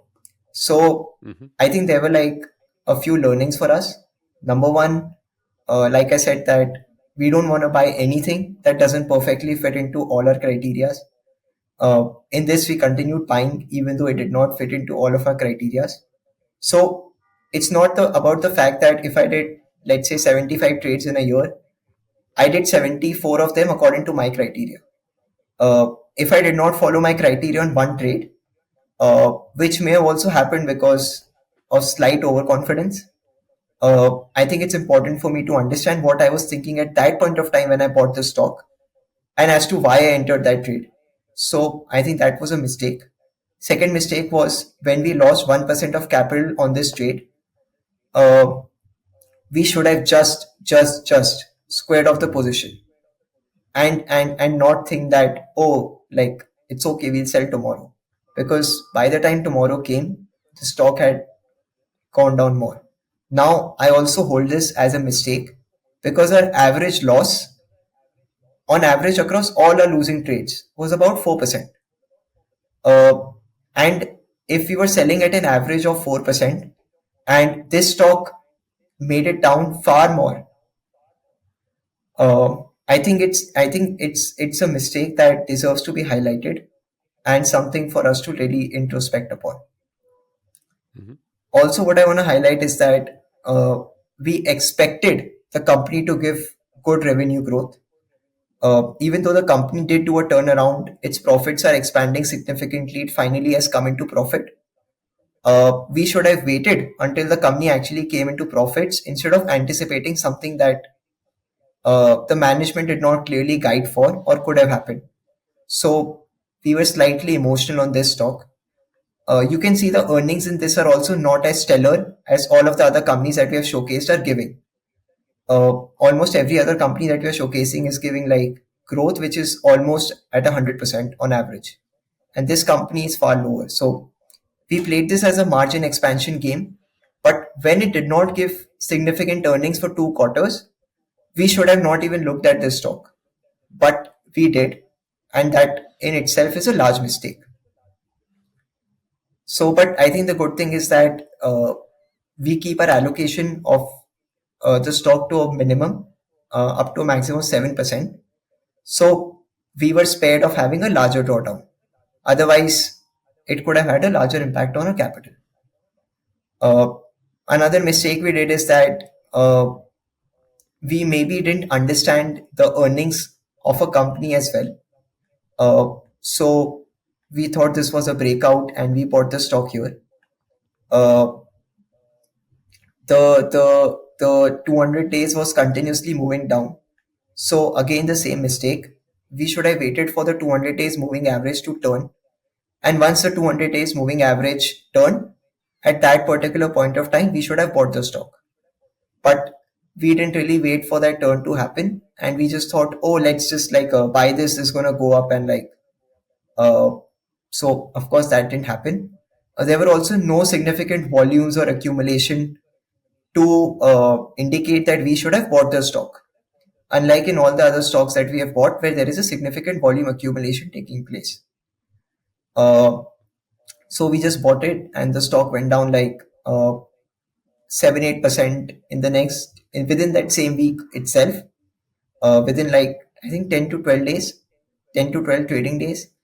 And as soon as it reached that 7-8% mark, we were like, we have to sell this and get out. So we got out. And I think that was really lucky for us because after the earnings came out, they were weak and the stock fell down further. So I think like this continued on the thesis that stock prices showcase how the earnings of the company would pan out. And in this case, the prices were clearly showcasing that something negative might take place because there is no significant buying that is showcasing the signs of a positive earnings in the future. And informed investors taking a call accordingly, or informed funds taking a call accordingly. So this was a major mistake that I felt was committed. But at the same time, the positive part was that we used our stop loss and we got out without having a drain on our profits and being under the 1% rule. We had also only taken 50% of the position, so there wasn't any drawdown at all. Mhm. You can again see that there was some slight erratic earnings that the company gave. We bought it because we thought the company would give a turnaround in profits from now, and because this company is basically a kitchenware company. It was opening up retail stores everywhere across India, and they were really advertising. But I guess just opening stores may not always translate into higher sales for the company. Uh, People who are its target audience should also be receptive to the advertising that the company is giving. So, and we should have looked at the numbers in more detail and then bought the stock and really understood that and really waited for the company's earnings to improve and then bought the stock and not just buy the stock because the management guided that till now we haven't been doing that well, but from now we'll do like amazing. So I think that's a mistake that we understood and we hope not to commit. Yeah, question for you. Yeah. When you're looking back on a trade, especially losses, how do you determine what's your process for determining whether you truly made a mistake and there's something that you should fix in your process versus just, it's trading, there's going to be losses that happen, stocks are going to go down. How do you differentiate between it was a good sell, you followed your process versus there's actually something that you have to go and fix and change about how you operate? So I think like the basis of forming any decision is the information that you have at that point of time. Okay. Right. So the way we look back is that, so like I told you, we make notes of like everything that we do. Okay. Like my journal is kept like right here. Uh, Yep. we fill a checklist when we buy a stock. Okay. Hmm. Which keeps us in check that the things that we are looking for are actually present in the stock. Uh, we technically study the stock as per our S criteria. Try to understand that is it really at the right time for us to buy. Hmm. But sometimes what I realize is that in most of the losing trades, we give into temptation. So even if a stock does not completely fill the criteria, you feel that, oh, let me just make this fill the criteria somehow.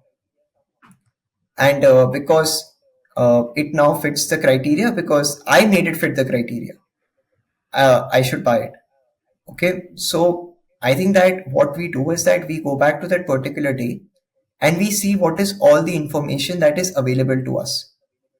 And if Hmm. all the information that is available to us, we look at it in an unbiased manner. That if the same information was available to me today, what decision would I have taken? And in most cases, we realize that if that same information was available to us today, when we are more matured in our thought process and after the excitement of that particular trade has gone through, uh, we would probably not have taken that trade that we just took. Yeah. So also, what I wanted to say is that I think in this, the management had been guiding for many quarters that, oh, next quarter we'll do this, and the quarter after that we'll do that. And of course, like the numbers showcase that they hadn't really been exactly delivering on the promises that they made. While in other companies, if the management was saying that this is the kind of growth we will give, they were like the numbers were showcasing the intent of the management to grow the company. So I felt while there was enough transparency from the management. Uh, we should have realized that the management doesn't always deliver on what they say that they will. No, that's helpful. Perfect. So now I think I'll just highlight my third losing trade. There's a company called, so I think uh, we, uh, we should probably consider both the trades that we did in this stock. Uh, One was almost at the start of the year. And because we thought that a lot of stocks were setting up and it was time for us to buy, we bought this stock based on a certain earning update that came over here. And after we bought, because it was below 200 days moving average, uh, we had to sell the stock when it went a certain percentage below our buy price. Uh, I'll say that this was also one of the loss making trades that we did. And again, the reason for this was buying below the 200 days moving average and violating our principles. Hmm. The reason I am showcasing these three stocks is because these three stocks are, we personally felt, the three biggest mistakes that we have made. So there are some stocks in which I just bought and everything was perfect, but the stock just went down. And but I felt that if I showcase that particular stock, uh, it would make no sense because that would not really bring out in my heart what is the mistake I felt I did. Right. Uh, we tried to re-enter this stock, and and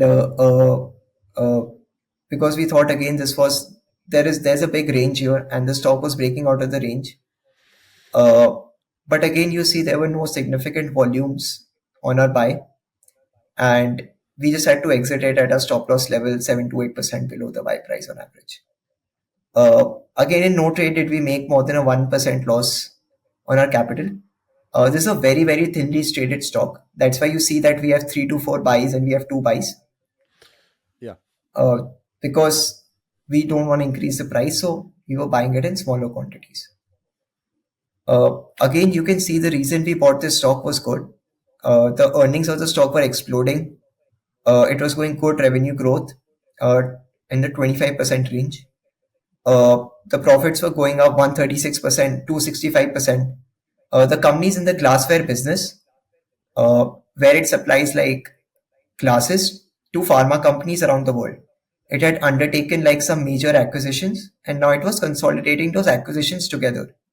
So Hmm. it was trying to become a world leader in various different products under that particular industry. So it was acquiring almost a new company every month and trying to turn it around to profitability. So what they were doing is basically buying companies abroad and shifting their operations to India, where there is more low cost manufacturing, and increasing their margins. So when we bought the stock, uh, everything seemed best as per our best criteria, such as there's a big market because it's a market leader in the glassware segment for pharmaceutical companies. Definitely, the earnings of the stock were just accelerating, and the management was guiding for further acceleration because of the synergy and the consolidation of operations. Uh, that management is very trustworthy, and the information they give out is amazing. But I think where it failed was our S score in the first buy, Hmm. where we bought it without it having the particular characteristics that we look for in a technical S breakout. Uh, second time I bought it, I don't think it was such a big mistake, except for the fact that there were not significant volumes when we bought it somewhere around here. Uh, but I think again the positive thing is that we executed on it fast, and we exited both times with less than a 1% stop loss. So that way we were able to protect our capital even in the case that we made a mistake. So I think this is the three losing trades that I wanted to highlight. So Yeah. I now have four trades that we are still continuing, and that we have bought. So should I go into them? Or are there any questions Yeah, that you would like to ask? yeah. I've got one question on this one before we go to those. Could you go back one slide to the previous chart? So your second attempt at this buying in looks like late September and just before October. Um, the I guess so. Why are you buying at that point versus after the earnings gave new information about the acceleration and good earnings more in late August, early September? I guess what was your decision making there to buy it later in September versus more shortly after that earnings report came out? Was it because the 50 it looks like the 200-day moving average, that one in red, is still slipping down at that point? So yeah, I guess I won't put words in your mouth. I'd love to just hear kind of your thought Right. process. So, like the earning came out here, and the reason that we didn't buy it over there was because we made a mistake before buying below the 200 days moving average, and Hmm. we should learn from mistakes and not repeat them. Therefore, we did not buy it at that point of time. But after that, we noticed that there were significant volumes in the company even when the price was going up. So that means that significant acquisitions were taking place. On a longer time period, this company has been in consolidation in this range of around 1450 to 1700 for like Hmm. almost two years plus. So we thought that, oh, now that there's a breakout that's going to happen, this company has given exponential earnings, and like a large breakout is just about to take place. So maybe like we should buy this stock. And Hmm. that was truly the reasoning behind it. Another thing was that it did not fit into our S criteria until that price, because you see the 200 days and the 50 days also turned over here, which is also one of the Hmm. criteria that we strictly follow, and is part of our S criteria. So I think it's because of this reason that we bought this company at that particular date. Okay. Yeah, that's helpful. Actually, I had one more question. Do you guys have a liquidity minimum threshold, a minimum average volume that a stock will trade, an average dollar volume that a stock will trade? Because as you mentioned before, a lot of the stocks in the Indian markets are pretty illiquid, and sometimes you do have to buy in pieces. So I was wondering if that's a select part of your selection criteria for potential trades. Right. So almost every company I showed you until now, at the time of buy, was the ethos was the smallest company, and it might have a market cap of around 200 to, I think, around $220 million when we first bought it. And I think that Hmm. was one among the smallest companies that we bought. Uh, Hmm. Zomato currently is almost a $20 billion company. Uh, all of the other companies that I've showcased are almost $1 billion or $1 billion plus. So it's not that we are buying like really like small companies. Uh, we are trying to buy into companies that at least have like good amount of institution holding, have like a good track record of performance in the past, or have been existing for a long period of time.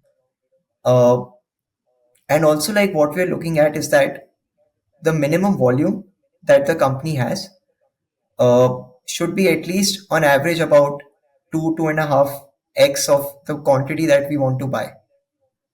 But sometimes the thing is that when we place an order to buy, uh, the because the volume is slightly lower, the price fluctuates during the day. Yeah. So when our trader buys, uh, like he doesn't want to buy a stock, like a stock price, let's say, was at $100 and then it went to $102. So he can't place a market order for the whole quantity, because that would just push the price from 102 to maybe 107 and 8, and we would lose that 5% buffer uh, that we have just in buying the stock. So what we do is that we try to buy like a small quantity so that we are able to average out our price over that particular period. So I think that even if I bought these stocks in a 5x quantity, um, I could still be buying them in the similar time frame that I bought them. But because, like I told you, one of our aims is that we want to open a fund, we make our thinking like a fund. So funds generally even buy stocks that are like whose volume is less than the total value of the stock they want to buy. So Hmm. we are like, okay, the stock should at least have like maybe two and a half, 3x of the volume that we want to buy. And that is the reason that uh, we are only looking at stocks that are at least above a certain threshold. Now, another thing that I would like to highlight is that a company that is maybe 250 or $300 million in America would probably be a micro cap company, because given there is a significant difference in the market cap between India and US. But in India, generally, a company that is between around $100 million or $150 million to somewhere around 2 billion is considered a smaller cap company. Anything between 2 to 5 billion is a mid cap, and anything over a 5 billion is considered a large cap. So, like Zomato, when we bought was a large cap, so we could buy the quantity we wanted at a single order at a single time.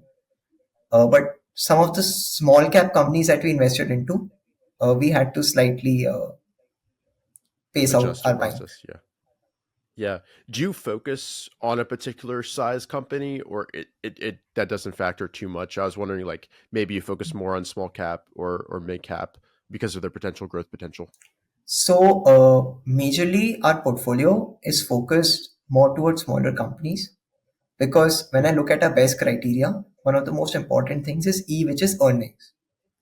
Hmm. So for a company, let's say that's making a profit of 10 million, let's say $1 million, it's very easy for the company to grow their profits to 2 million. Hmm. It's But it's very difficult for a company that's making $1 billion in profit to grow their profit to $2 billion. Maybe a company that is making $1 million can double up their profit within a year, and in that time the share price might go 3 or 4x, or something like that. But a Hmm. company that's making $1 billion profit might take 3 years maybe, or 2 to 3 years or more to double up their profit because of the scale of their operations. So generally what fits in our criteria are smaller cap companies. But if I look at our allocation for the year, uh, which I did not include on the slide, and my mistake for that, generally we were about 20% in large cap, 20% in mid cap, and around 60% in small cap. But for us, the single most important thing is that the stock should fit our criteria, and like market cap is not that important for A us. big factor. Gotcha. No, I think that's a great explanation. Perfect. Yeah, let's push on to the other trades that you had prepared. Which, by the way, I just want to thank you again for setting this up, because I think it's a great way to show your process. It's one thing to talk about, thesis and everything, but how you applied it is what I think is really helpful for everybody. Thank you again, Richard. So now I'm just showing four trades, and this is again just to show our thought process and our best. These are all trades that we held till the end of 31st December. So this is Fusion. It's a microfinance company. It's owned by Warburg Pincus, which is one of the leading private equity firms in America. It focuses on lending to women in rural areas. So money lending in India in rural areas is still a very nascent industry, and people generally take loans from local money lenders who give them at crazy rates of like 30% a year or 35% a year. Like they try to really like steal from those people. Fusion is one of those companies which is one of the leader in the microfinance space, which means that they give loans of from ranging at an average of 500 to $1,000 to women in villages. Their focus is mainly on women. So the company had been expanding its operations very significantly. It's a new IPO. The revenues were growing very significantly. So we knew we were studying this company and we were confident it's going to give a good result. That's why post the IPO came and it was at a good valuation, we accumulated the stock before the result. Now, while the stock slightly dipped after our buy, we continued to hold it, and we only sold it before before the next earnings, when we felt the stock was almost double of almost 70% up from the price we bought it at, and it was now fairly valued compared to other microfinance companies. There is another buy that we did because we felt the earnings would come, good earnings would again come for the stock now. But unfortunately, that did not happen, and we exited the stock. So I'm sorry, but I think I did not do the marking over here of the exit. Yeah, no worries. But this is just an idea. Again, fits in our best criteria because there are hundreds of millions of people in India living in rural areas who don't have access to formal credit facilities. This company is one of the pioneers. It's expanding its network. The management is very good because it's like Warburg Pincus. It's a top PE firm. You can see the revenues of the company are growing exponentially for a finance company. So 70%, 43%, 55%. So you see even in this stock, the stock is broken the 200 days and it's come down because the growth when we bought it was at 70% or 40% or 50, 60%. And now the growth has slowed down to 25 or 30%. And if you see, there was a re-rating in the profits of the company, 700%. But now it's like 9% or 13% EPS growth. And therefore, you see that now the stock has basically broken down. So, just another stock that we wanted to showcase. This is RateGain, which was our biggest winner. Again, like I told, this is a very thinly traded stock earlier. That's why we bought it at a certain price range Multiple over a times. period of time.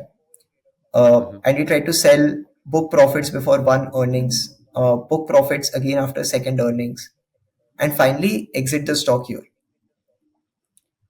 Of course, post our sale, it continues to go up. It fits our best criteria because it's got a big market.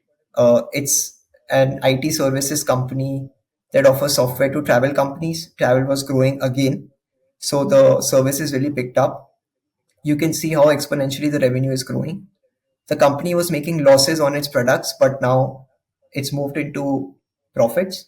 And because it's a platform company, the profits grow exponentially rather than linearly for a manufacturing company. So you can see the exponential growth in profits. And you can see that even after we sold, the stock continues to go up because it still continues to deliver that 80 or 200% growth. But for us, the valuation of the stock was priced, and and therefore we felt that it's okay for us to maybe exit the stock, even though it has continued to go up post that. This is another example. This is a company called LIC Housing Finance, which is in the housing finance space. Uh, because of bad loans, this company was giving negative earnings for some time. And the company recently appointed Bain, which is a consulting company, to revamp their whole operations. So they got a lot of tech, they got a lot of operational parameters improved. They improved their branch efficiencies. They fired the staff that was not really doing any work. They hired new staff. They changed their loan to property value. They made like new housing mortgage products, etc. This is indirectly owned by LIC, which is a life insurance company, which is indirectly owned by the government. So you know that the management is truly good because it's owned by the government, and there is a big impetus by government on their companies to improve their performance. Because for many years, government companies were not improving the performance, but government has told their owned companies to improve their performance so that they also get a higher valuation and better returns on capital for the government. So we were very confident about this stock. So we took this in one go. Uh, Breaks our thesis, but I think this was a stock that we were single most confident about. So we took a 7% allocation in a single buy. And Mm-hmm. because the valuation of this company was really low, it was at like a 5 PE when it was projecting a 25% plus 30% plus growth. And we felt because it's owned by the government, that just gives a lot of safety to any company you have. And you can see that after we bought it, the earnings have grown exponentially, like 300% rise in profit, 150% rise in profit. a 40% CAGR in the sales. So I think this is one of the trades that we are still continuing to hold, and we still see a large upside from here given the very low valuation that the company had. Uh, this is the last trade that we want to share today because overall the microfinance theme was doing well. This is another company called Spandana, which is similar to Fusion. So, like I told, one of the things that we look for is to see which industry or industry groups are performing well. And of course, access to rural credit is one of the big themes in India. So, post a blockbuster earnings, we bought the stock here. We topped it off over here on our second buy. And since there was another blockbuster earnings that was given by the company over here, we decided to discretionarily add a slight bit of more position. Since then, the company has continued to do well. Uh, and if you see, the profits and revenues have been growing exponentially.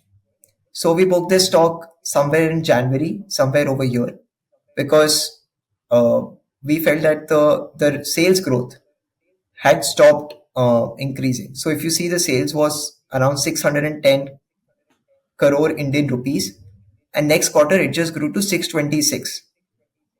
Whereas in the quarter before that, it grew from 490 to 500, 500 to 600. So there was a exponential growth that was taking place, and now the company's sales seems to have stagnated. And the company itself was guiding for lower growth from there. And after seeing that and understanding that, post the earning result when it came out, we sold the stock and exited our position accordingly.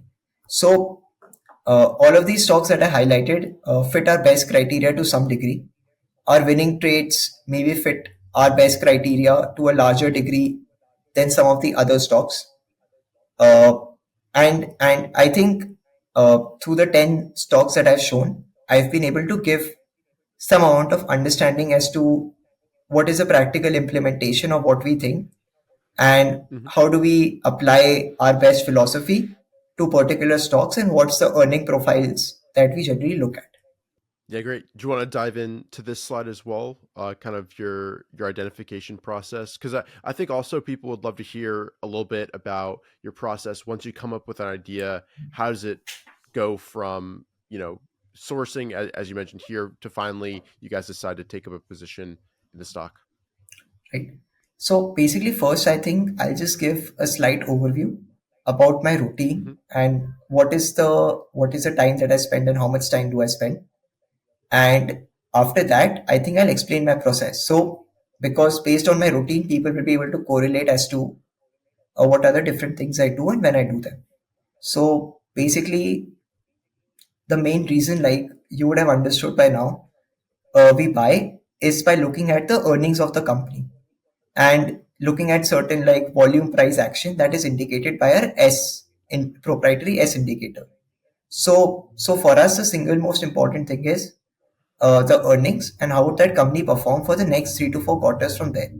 So generally on weekends, that is like Friday evening or generally Saturday, Sunday, I spend a lot of time scanning through earnings of companies.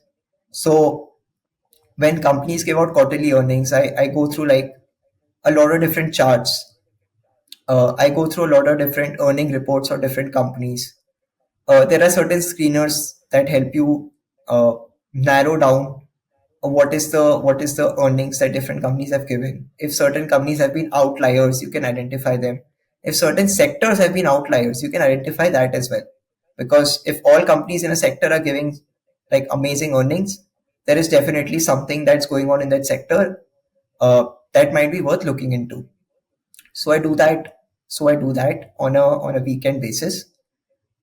And generally, every weekend we only come up with like a really really small number of ideas. Because if anything does not even fit my criteria, like 1%, my idea is to eliminate that because there are so many more opportunities available. So that is how I generally spend my weekend. We have like a short checklist. We generally fill that checklist out after we think that a stock is worth looking into. That Hmm. checklist helps us ensure that the stock that we look for has all the parameters that we're looking at, as well as it makes sure that we have spent enough time researching the stock. So Like one of the items on the checklist is, how do you know that this management is of high quality? Okay. Now I can only know that when I read a lot of like management transcripts, when I see the presentation, when I see the interviews of the management, when I see the performance of the management, right? And Mhm. if I do all of those things, I have researched that company enough. So basically, our checklist is to make sure that we put in the effort that is required to buy before buying a company into the process of selection. And like I told, our biggest stop loss is at the point of buying. So we really work hard on this part to make sure that we buy the right company. Now, uh, the interesting thing that I want to highlight is that generally every weekend we just come up with like 3 to 4 companies. But because now we have been doing this over and over, like I think we just, it's like in your mind you understand that this is what I'm looking for and these are the particular traits. So now it has become much more easier for me to understand as to what companies we're looking for. So Mhm. since last year, I was the portfolio manager. Uh, so what I used to do was I used to make reports on all the new ideas that I got and based on the checklist internally that we have. And I would like share it with my brother, who would also try to understand what I've written, and also with my parents. So if for example there was anything that I missed, let's say for example I bought a company where the I shortlisted a company where the management had not performed well in the past, or the earnings were not up to the mark that we generally expect in a company to be, or certain technical parameters were not there. So when you write something, you're always biased towards it because you feel that since I've written it, how can it be wrong? Or you can be subjective. You can be like, no, no, no, this company has done like this, but now I know that this company is totally turning around, even though there are no signs of that happening. Okay, so it's important to have a sounding board wherein you are able to discuss and understand if there are any gaps in your thinking.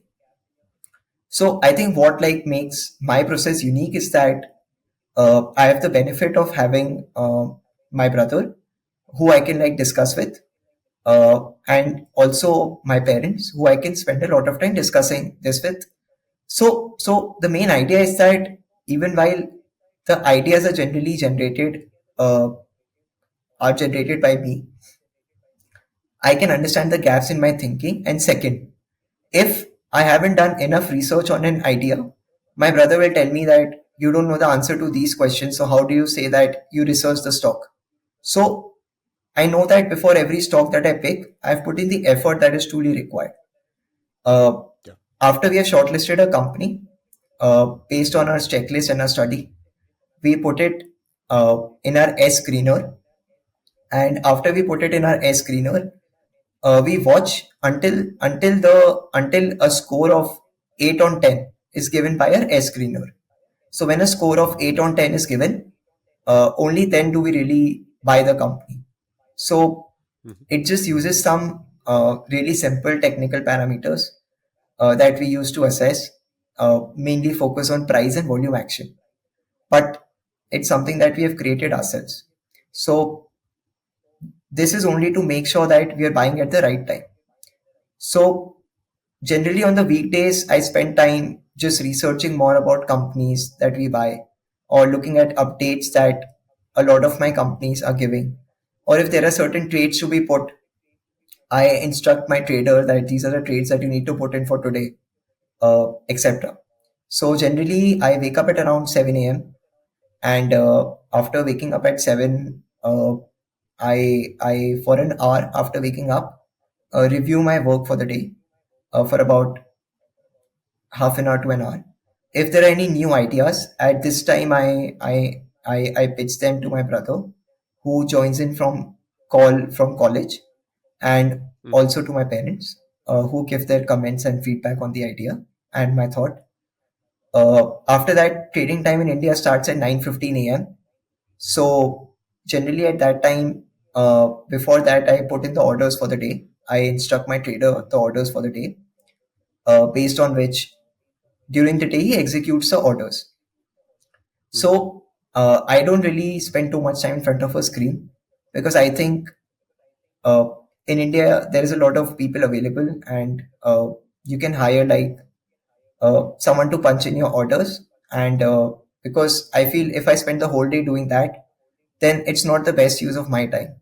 Because if I spend that same time researching about companies, I can come across like a lot more ideas that can lead to better profitability in what I'm doing. Mhm. So generally, I research companies before lunchtime and post dinner.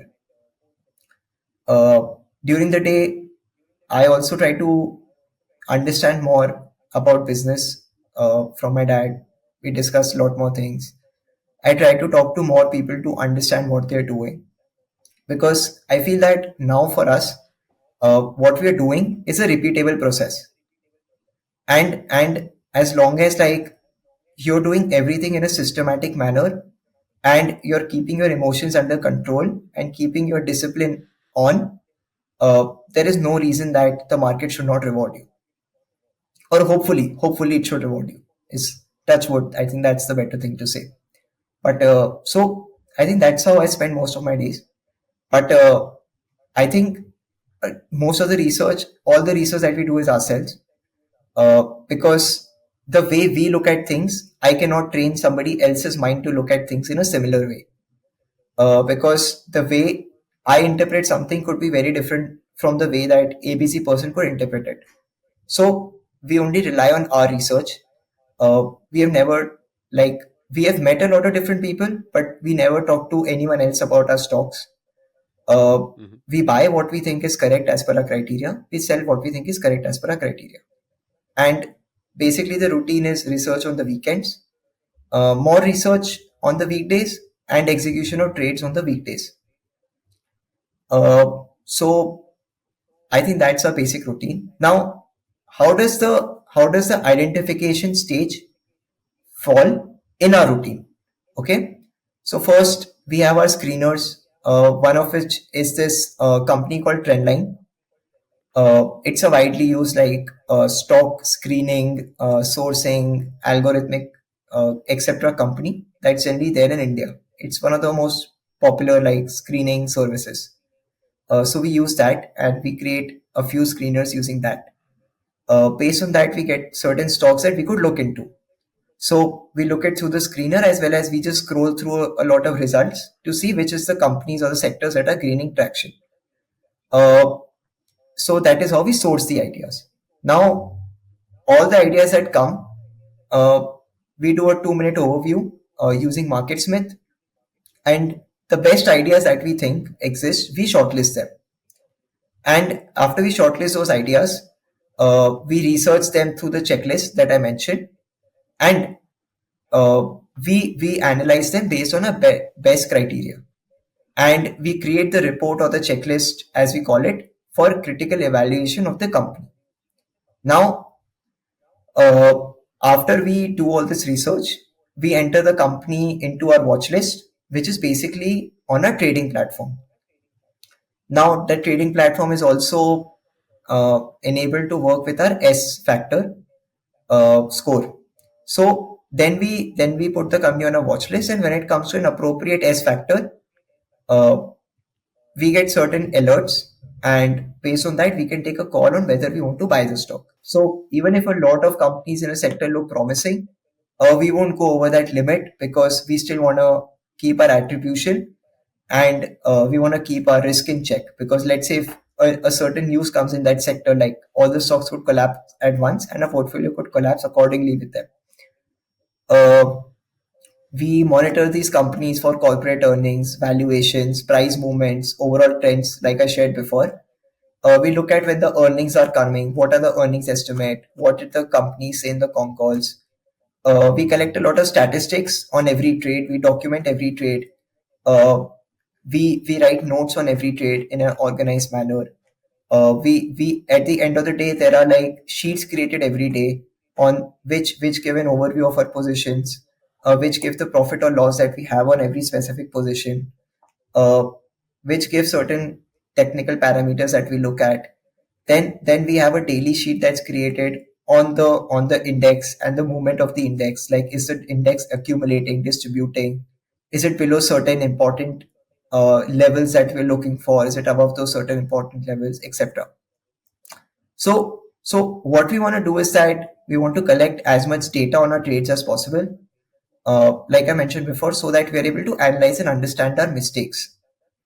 So I think that's what we really focus on, and we want to continue keep updating ourselves, and in the process of updating ourselves, ensure that we update the portfolio based on the knowledge we are gaining through updating ourselves about the performance of the companies that we are holding.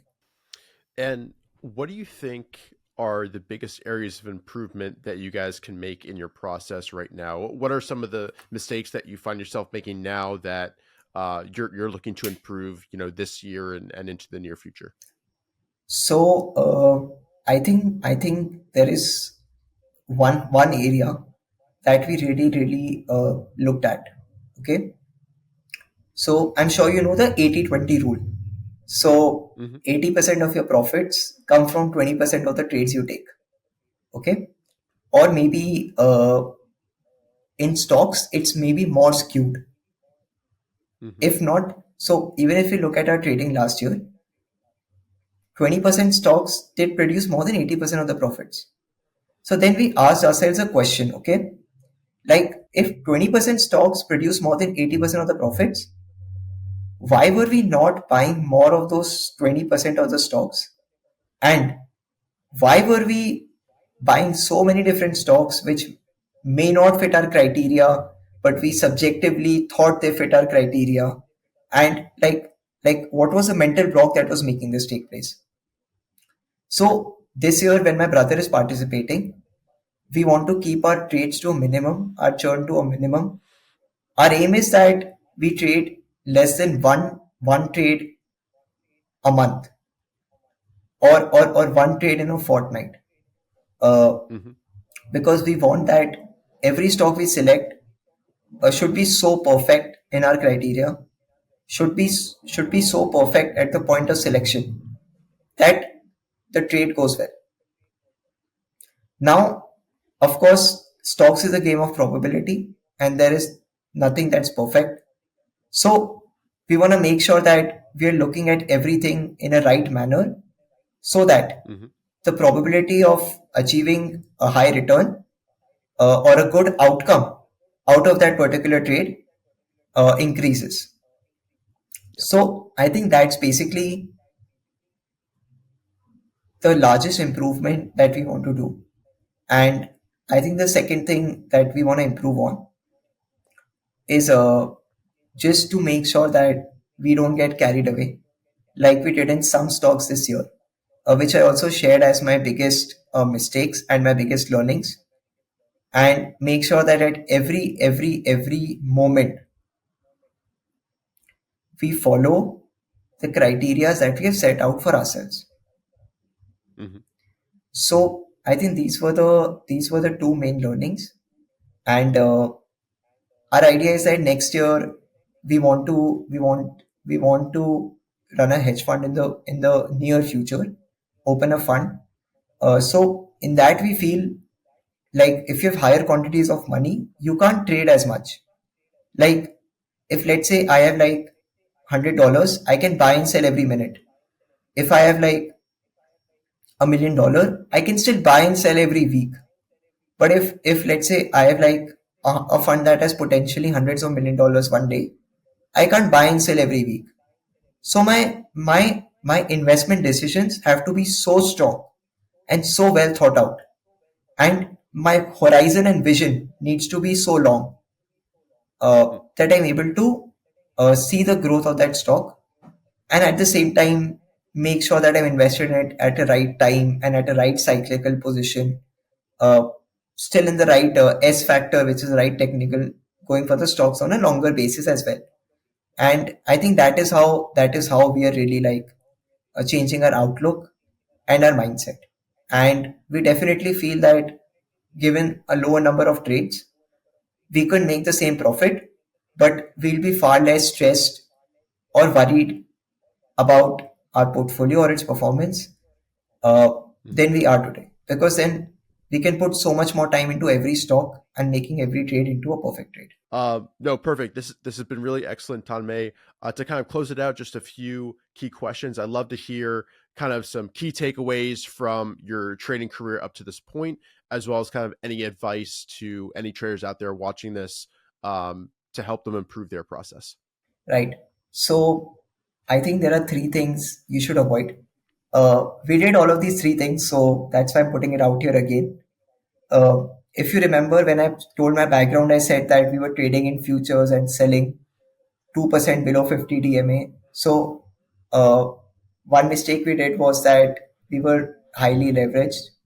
Second, we were buying like just like very few number of stocks, like 4 or 5, because we were churning very fast. So we had that concentration risk in our portfolio.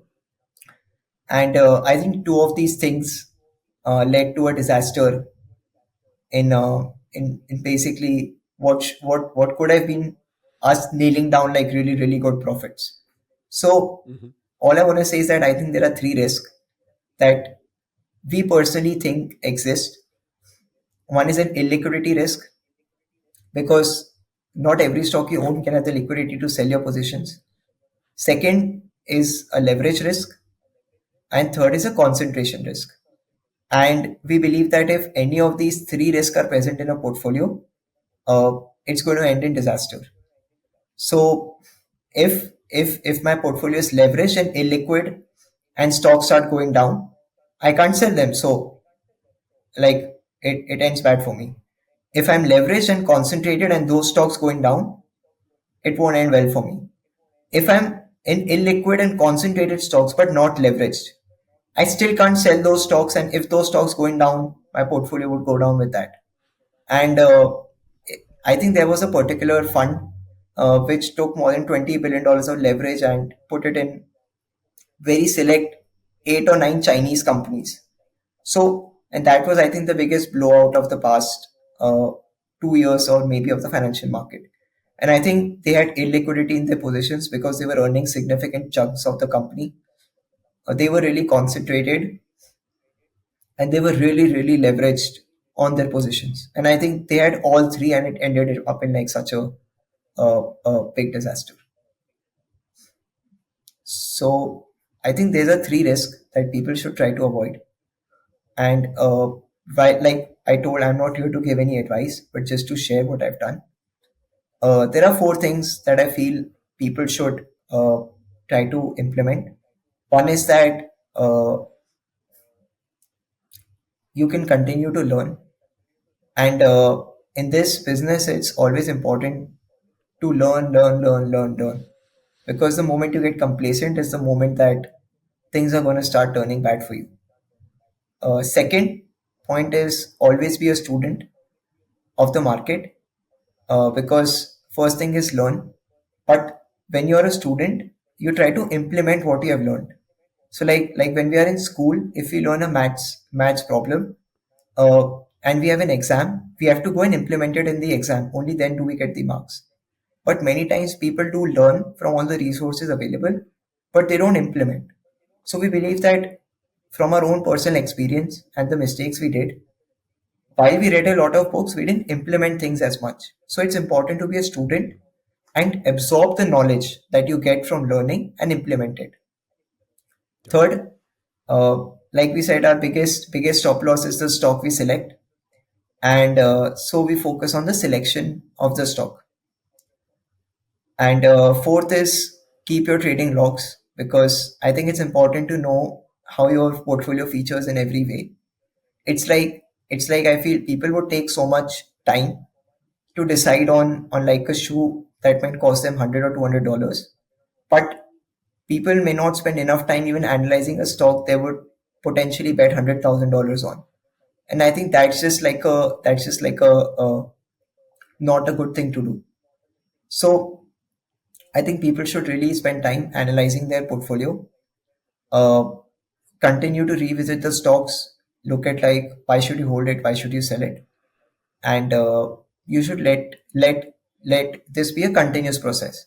So even if someone is working full time, uh, I think they can still uh, check their portfolio on weekends and see if there is any particular problem with any stock. They should know how much money they have invested, what is their return. Many times there are people who just keep trading, but they have no record of like what is it that they have earned. And I think like if you don't know like how much you have earned, then like why are you doing it in the first place? And investing or trading is a business, and if it's a business, it should like make money for you because you're spending time on it and your time has value. So I think people should work hard to ensure that their capital grows, and they should be able to track not only their portfolio but the way the capital is growing as well. So I think that's all what I had to say today. And uh, please let me know if you have any other further questions. No, I think that's a good spot to end it, and some really good advice here. I just want to reemphasize studying your past trades and seeing, as you have done, what are the mistakes that you're making. That's how you get better over time. And I like what you said here. It's one thing to kind of read books and learn from market wizards, but you have to actually implement what they're saying, see if that works for you, see how you can tweak it, all of that, so it fits your own process. Your process is uniquely your own. It's different than any other trader that I've interviewed before. um, but that's why it's going to work for you over time, because it matches, your goals, your vision, all of that. So, Tanmay, I want to wait. Thank you very much for your time today, putting together this presentation. I think it will help a lot of people out there. Uh, I'm definitely impressed with your process, and I think you'll only continue to improve. And congratulations again on being the U.S. investing champion of 2023 in the $1 million division. That's really cool. So thank you again for your time. To everybody watching, I hope you enjoyed. If you did, please go ahead and leave a like down below. Subscribe if you're new to the channel. All that good stuff. Share it on social media if you can. And Tanmay, where can people reach out to you if they'd like to get in touch or want to connect with you further? Right. So that was just on the last There you slide. go. Yep. So, Richard, I really want to thank you for your kind words. All I can say is that I'm 24. My younger brother is 21. He also turned 21 recently. So, I think we've been trading for a shorter period of time. I think we've been living for a shorter period of time than most traders who come on this show have been trading for. So, Yep. I think we feel very lucky to be here. And for us, every word of encouragement is only a motivation to perform better and improve ourselves on a consistent basis. So I just want to end with saying that the internal motto of our company uh, is basically that we want to improve like 1% daily, because if we improve 1% daily, it really compounds up to a really large amount at the end of the year. Uh, and we believe that every day we ask ourselves a question: how can we do better what we are doing? And uh, I think that that just really defines us and our desire to improve and learn and really like make a mark for ourselves. So I would also like if all your audience visited our website 2xcapital.com. We have also put out some blogs uh, about how we think about different things in the market. There is no stock advice, only some general thoughts and articles. We no longer have kept up the book reviews because it's no longer allowed for us from a copyright perspective. That now, once we have a brand copyright, we cannot use other people's resources on it. So I would encourage people to visit our website. Uh, this is my me and my brother's email. Uh, that's my Indian phone number. If anyone is looking to reach out, thank you. Yeah, perfect, Tommy. Thanks again. I think your process is very mature, and as I mentioned, will only get better. And I think your internal motto is perfect. I think everybody can learn from that who's watching this. And if you're watching up to this point, I think you're of that same mind. You want to learn, you want to improve. So props to you, everybody. So thanks so much for tuning in, and I'll see you guys in future interviews. Take care. Bye.